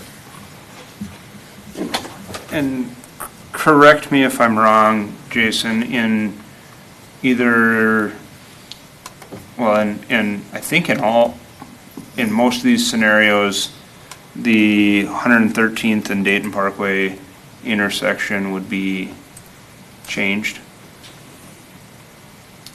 The 113th and Dayton? Yeah. Oh. Yes. It would be the existing. Yes, I'm sorry. Yes, that's not showing up here. You're right. It is currently connected, so we're talking the easterly end of 113th, if you will, the connection to Dayton Parkway. Yeah. Yes, as it exists today, that is a full access intersection.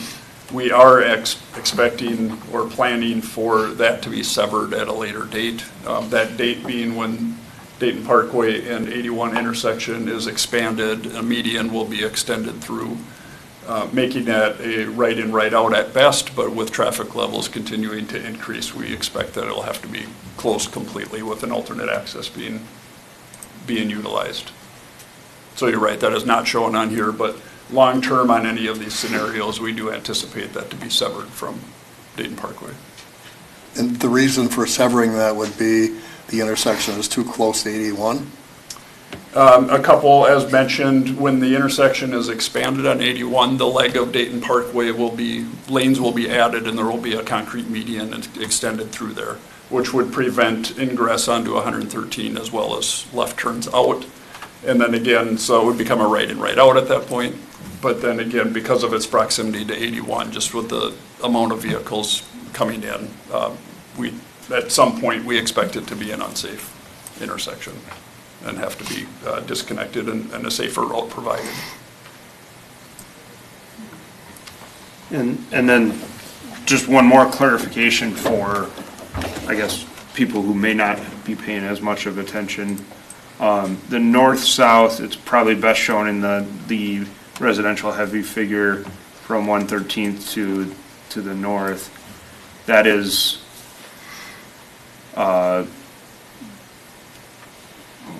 what's the right, that's already kind of planned or Preliminary design is done. We're in negotiations with the property owner right now for the right-of-way. Yep, so that road that's north-south on the industrial area that's already developed, the north of 113th is already planned.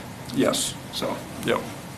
Just wanted to point that out as a clarification point for folks who may be seeing this for the first time.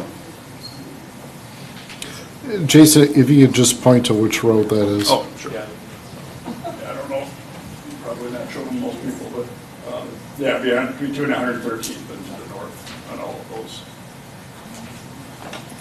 Again, there is a draft plat, has not been recorded. We have an active purchase agreement with the property owner at this time that we're waiting for execution. And will all three of these options, I realize the one on the right kind of skews, all three of these options work with what we have drafted currently? With what you have drafted as far as? You said you have a draft purchase agreement. Oh, yes, yes, So- that road alignment, yes, actually, it is, the difference between these being on the 113th extension, there's actually a curve in the road that is accommodated in the plat and the purchase agreement. So if one of the others were to be utilized, it would simply just go straight and there would be a small triangle of unused right-of-way, if you will. Okay.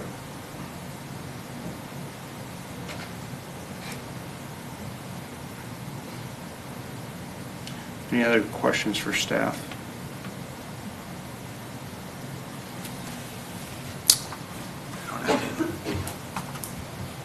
No questions. This is a public hearing. I will open the public hearing at 9:34.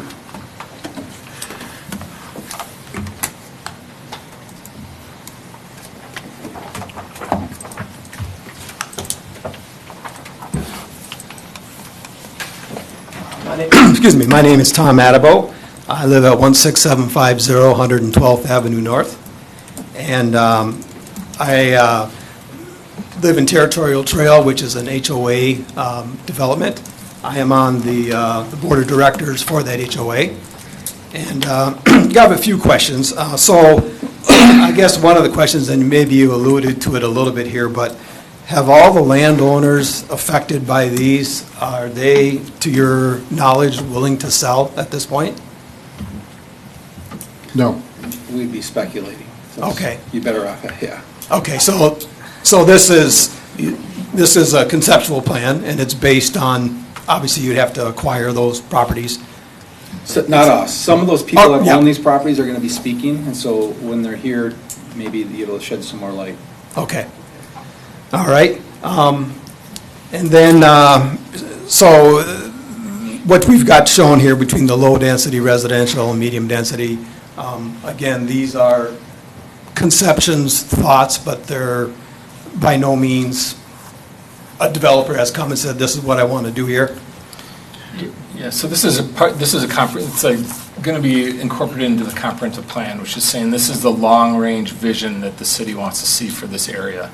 Okay. So once proposals come in, if a proposal comes in, what a city has to do is take that proposal, see if that proposal is consistent with the underlying zoning, and then see if it's consistent with the underlying comprehensive plan guidance for that area. So both those have to be met. So what the plan in front of you is saying is, well, in the future, potentially Dayton wants to see the residential heavy plan up there, or maybe we want to see the industrial heavy. So it's the plan that says in the future, here's what we want to see, here's where alignments could happen to accommodate these types of uses in these areas. So by no means does this say, it gets approved and tomorrow people are knocking on people's doors saying, it says right here that I get to use this land for industrial. That's not how it works. Right, okay. Okay, yeah, because I guess some of the concern was, the choices of medium-density housing, versus low-density. Again, that was just conceptual, throwing some of these things in here to give some idea, some direction. Yes and no, but eventually something's going to get approved that says this area will be guided for low-density versus high-density versus medium-density residential. So the guidance will be there. It's just what the development will happen to accommodate that guidance. I was going to say, generally speaking, this, I'm looking at the zoning map. And This is the comprehensive plan map. So I don't know if this, but the land immediately adjacent to your development is already guided for low density with another parcel guided for medium density. And so the question becomes, is this making any changes to that? And maybe it is some little tweaks to it, because I think there's some medium density proposed that might butt up to where you live in your development. Right. But there's also low density, and that's what we're trying to decide, or give guidance to the city to decide what they want to do here. Right. And that's why I'm just curious, just to the north of our HOA property, it's medium density, and I'm just curious as to why, and that's consistent in all three of the plans, why that area was chosen as medium density versus not sticking with kind of what we alluded to earlier, is low density, or when we were talking about the A3 and keeping that rural feel, why that area is being chosen in every plan as medium density. So from a standpoint of why is this shown as medium density, and understanding this is in current staging, so a developer can come in with a project that meets our low density requirements and maybe Up to 5 units an acre. Up to 5 units of an acre, which may feel like high or medium density, right? We're also just, kitty corner, or pretty close kitty corner to your neighborhood. We have that small industrial park that's there. Trying to figure out what the best use is for next to an industrial park to, in between the industrial area and the low density. Do we buffer it with medium density? Do we buffer it with, how best to do that, right? When you scale it. So it's definitely a challenge and a struggle. Right. And it's, that's what I look at, even the residential heavy figure, that puts a large apartment complex there and to the north side there too, which really increases the traffic. It's already, as you know, very tough to get out onto 81 there, and things are being redirected, but, that's going to really increase that traffic there, getting in and out of 81. I know we're looking at some other alternate ways of getting in and out of there, but that would be a big concern if those two apartment buildings went in there, which is the residential heavy. And currently that triangle that is highlighted in green and one in blue in the other two, that's currently a mixed-use development, or a mixed-use zone. So there's multiple different uses that can go in there, including some of the stuff that's shown up here. And the concept on the far left is an apartment building that was actually brought forward to us at one point in the last 2 years. 2 years ago. I do want to point out, before we get too far in some of these comments, Jason, I forgot to talk about the territorial to 81 connection that's shown up here. Just, do you want to? Sure. I'm gonna stop you just to help with that one for knowledge of everyone. So referring to, as folks that are familiar with the intersection are aware, territorial comes into 81 at a pretty big skew, if you will. So there's not much there for an approach. When those townhomes went in, territorial commons, there was right-of-way preserved as part of that development to realign that intersection to get a more direct approach, if you will, to 81. So at some point, Territorial will be realigned to that new alignment, and it'll have a little bit longer tangent for vehicles coming, so it's not such a skewed angle. Tying on to that, if this is a residential use and it's mostly passenger vehicles, the current thought is that access would actually come back to Territorial and most likely connected with a roundabout. There's a preliminary design that's been completed for this. Come through a roundabout, and then after use of that roundabout, you'd come out to 81, at which point would be signalized in the future. That was my next question, so that there would be a signal there? We're anticipating so. We've worked with Hennepin County. It does not meet warrants at this time, so they're not considering a signalization project, nor allowing one to be completed. Okay. One question I had too, just in regards to the legend that's down there. So can I approach the screen to point? Yep. Okay, it's easier. So when we're showing these right here, are those row houses that are being shown there? Those long rectangular? Those are yes, they're townhomes.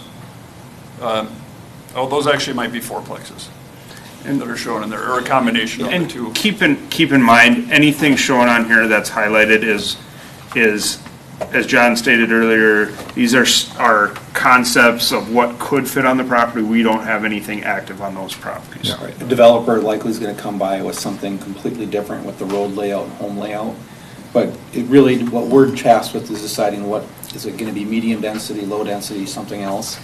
They're going to come up with their own plan once we get the land use set. And I think the big thought for us, and correct me if I'm wrong, the big thought for us tonight is there's a spur coming off of the roundabout on Dayton Parkway, and we have to figure out where that spur goes. Does it loop back up to does it loop back up to 117th? Does it head over to East French Lake, or does it go down to 113th? So that's kind of our big task with the transportation network. The other lines on there are all conceptual in nature of what could fit to make the best use of the land in the future. Right, okay. So. And I guess, the only other thing I would point out, and like I said, this is all conceptual at this point, but we do have on the west side of our property there, 2 holding ponds that would be impacted by a development that would go just to the west of that. And so that would be a concern because we have to treat those ponds as the HOA. And so with the development, whatever goes over there is going to impact runoff stormwater, and that'd be considered, and how that would be handled if that development becomes part of our HOA, which we are. There's a development going to the east of us, southeast, that's going to become part of our HOA, but that could as well.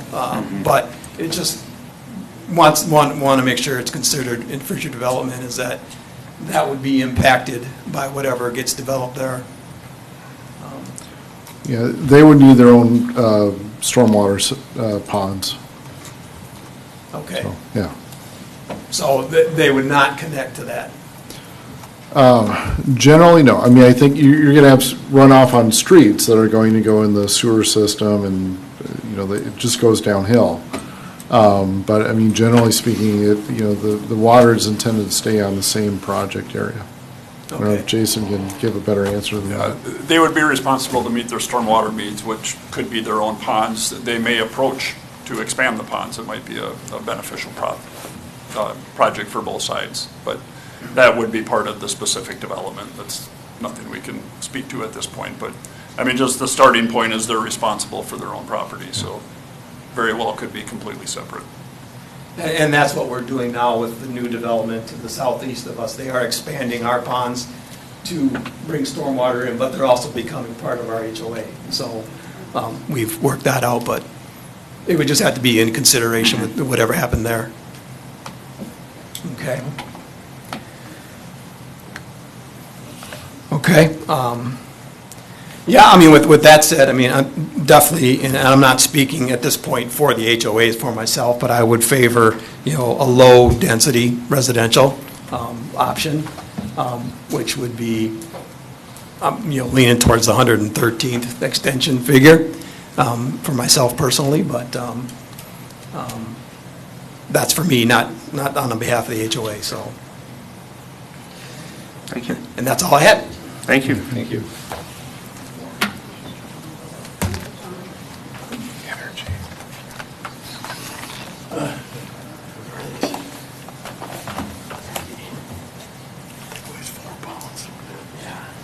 Good evening. My name is Jim Tillotson. I live at 11110 Territorial Trail. Just a quick question. With all of these concepts, we're looking at, what are we going to do for fire down there? Is there any plans on building a fire station down there? Or are we responsible to Maple Grove? The closest fire station is a long ways away. Yeah, so the current two stations do service all of Dayton. We've done a study that shows. One's here and one's in the old town. Yep, and so we've done a study that shows that ideally where fire stations would be located. So generally it's going to be one on North Dayton, one in South Dayton, kind of along, I'm going to call it the Zanzibar Dayton Parkway corridor.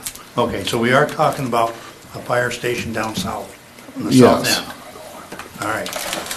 Well, that's important because you're putting a lot more people up there. Mm-hmm. And even with the industrial, we got to have a fire station. All right, thank you.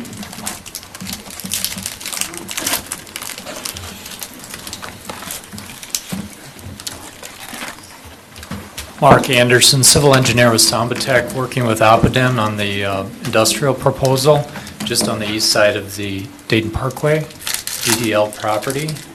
And John, I was going to see if you could put our concept up here. And Mark, I'll just show you what I've got. So your concept is on the left, and then we have industrial heavy on the right, and then I also have it overlaid on top. All right, thank you. Yeah. So we were here early on in prior meetings and talked a little bit about the three options. What I'd like to talk about a little bit this evening is what's different from when we were here previously. And I'll start with the roundabout that exists today next to the Cubes project. And Jason Quisberg, your city engineer, had mentioned he had concerns for left turns into the Asten project. The Asten project is the first industrial building, about 200,000 square feet, just east of the roundabout. And that's a legitimate concern as there more traffic builds in the area and trucks need to get in and out of that site. There could be a queue length between the building and the roundabout. And so we looked at that a little bit more and how could we resolve that? And a little hard to see at this scale, but what can be done is have a right turn lane into the truck court of the industrial site just north of the roundabout. That would give direct truck access to that location without making a left turn in from the southerly side. So we think that's a very viable solution. In fact, the Cubes building, much, much bigger at 1 million square feet, it's 5 times the size, has a similar access to their truck court, even without a right turn lane coming in off of that roundabout. So we think that would alleviate the left turn concern. Once we've addressed that issue, then we looked a little further to the east and what could be done and what's really needed here for roads. And so I think John and Jason had a layout on the right that shows a potential road headed east and industrial north of that, which is fine, but what our version does is it increases the yield north of this road. And so this road can be a good separator between residential to the south and industrial to the north, but we really don't need 2 roads doing that and double frontage in these residential homes. What we'd like to see is a continuation of 113th here so that development to the south and development to the north benefit from that road and can be paid for that road. This road headed east is about a $2 million expense. And we can't really afford to have two of those roads. And so if this access pulls down to 113th, it's a shared asset, and you actually increase the industrial base by 300,000 square feet, which, with tax revenue, it's close to $1 million a year, more tax revenue to the county, the city, and the school district. Plus, you've got the shared road expense, splitting that $2 million cost between those to the south and to the north. So we'd really like to see option 3 move forward with this industrial development, creating more tax base for the city, and then having one road instead of two roads headed east. That will provide access to all 4 sides of that industrial area. And the trucks will all go out through the roundabout, closest point to Interstate 94. Jim, did you want to add a few thoughts? Sure.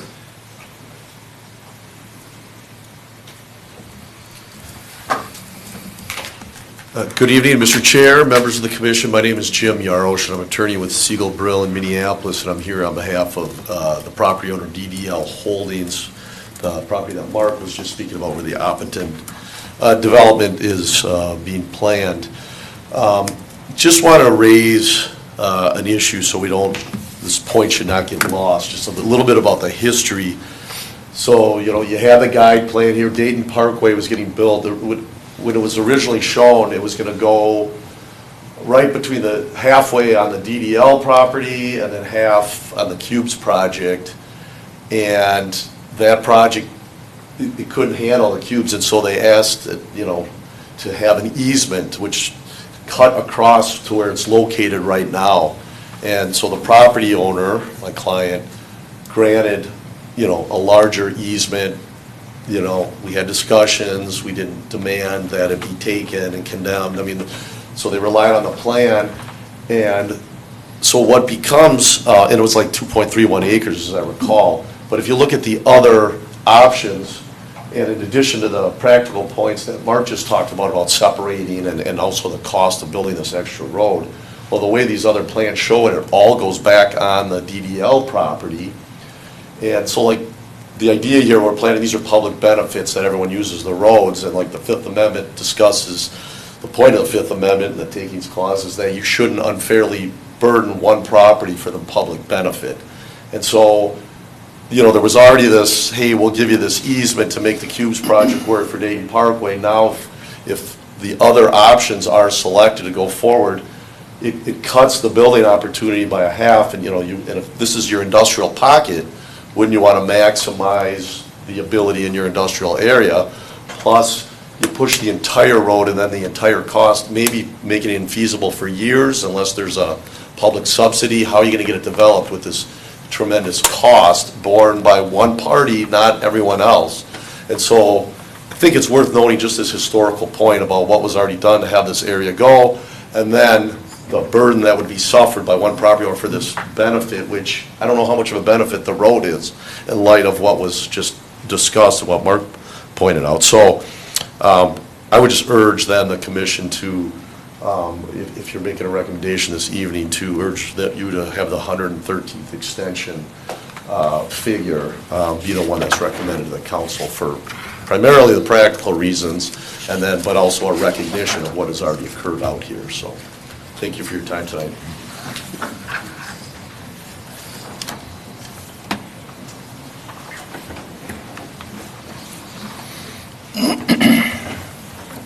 Bill Ramsey, 2117 Avenue East, Champlin.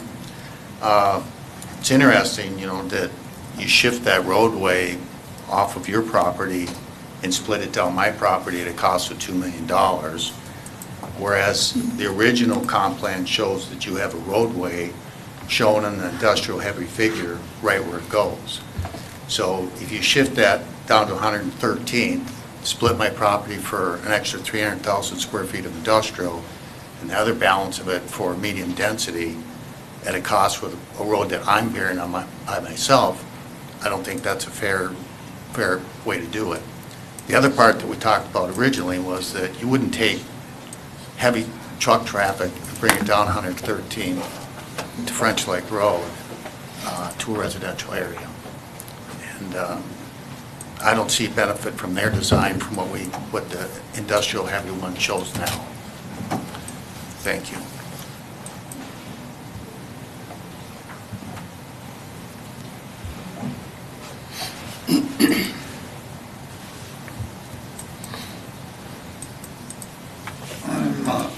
I'm Kurt Albeck. I live on 11480 East French Lake Road.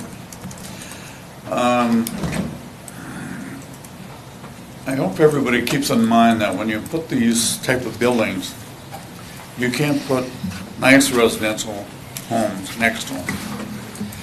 You end up with future slums, I'm going to put it that way. So if you're going to put the gateway to Dayton with a whole bunch of industrial buildings, followed by multi-dwelling, heavy density, you're creating a look for Dayton that looks like just a big industrial park. Right now, I think some of the things that should be addressed are the traffic that we have on 117th right now is horrendous. And I can imagine if we didn't do something with either 117th or some more accesses out of there, you're going to end up with, I mean, Fernbrook isn't much of a road either. And now you're dumping all that the Dayton Parkway traffic onto 117th, and it's all heading east, and there's no place, and people are using that road to cut through all the time. And like I said, I live on French Lake Road right now, and we got semis going down there. And all the developers in the last 10 years have destroyed French Lake Road. And the other thing I would suggest is that you should talk to the police and the fire departments to make sure that these concepts are user-friendly for them. I mean, it's important for us to have people that live in that area be able to get access to emergency services. The way some of these roads are laid out, the only thing that's good for is semis and industrial traffic. To me, it just doesn't, I mean, we gotta sit and look at how we want Dayton to be portrayed to the rest of the world. We don't want it to, when we drive into Dayton, we don't want to see industrial buildings miles on each side. I mean, if you're really gonna do the heavy industrial, you should get rid of all the multi-dwelling and go right up to the swamp. You just let it all be industrial. If you're gonna paint that picture, because all you're gonna have alongside French Lake Road there, the way that's laid out, is you're just gonna have row houses. I mean, to me, it doesn't look like a very good plan.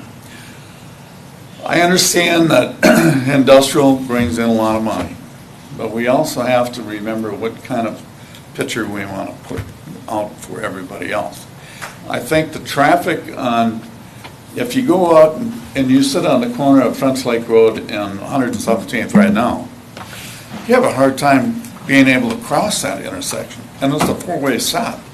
And the cars are less than 100 yards apart from 3 o'clock till 7 o'clock at night.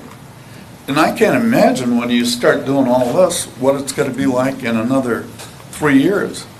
I mean, French Lake Road looks worse than Territorial ever did right now. And we paid for that road 20-some years ago, and we didn't have anything to do with destroying it. But the contractors that built all the way up and down and on 117th have destroyed that road. And I really don't look forward to paying for it again because of some industrial park that right there is going to be able to run all those semis right through. And I know they say though they're not going to do it. But I can guarantee you one thing, when you got a semi driver and he picks up his GPS and he says, I can be out of here in 20 minutes rather than an hour and 20 minutes, if he just takes and goes up to 117th, cuts over to Fernbrook and ends up in Anoka, he's going to do it. He's on the clock. I think some of these studies for traffic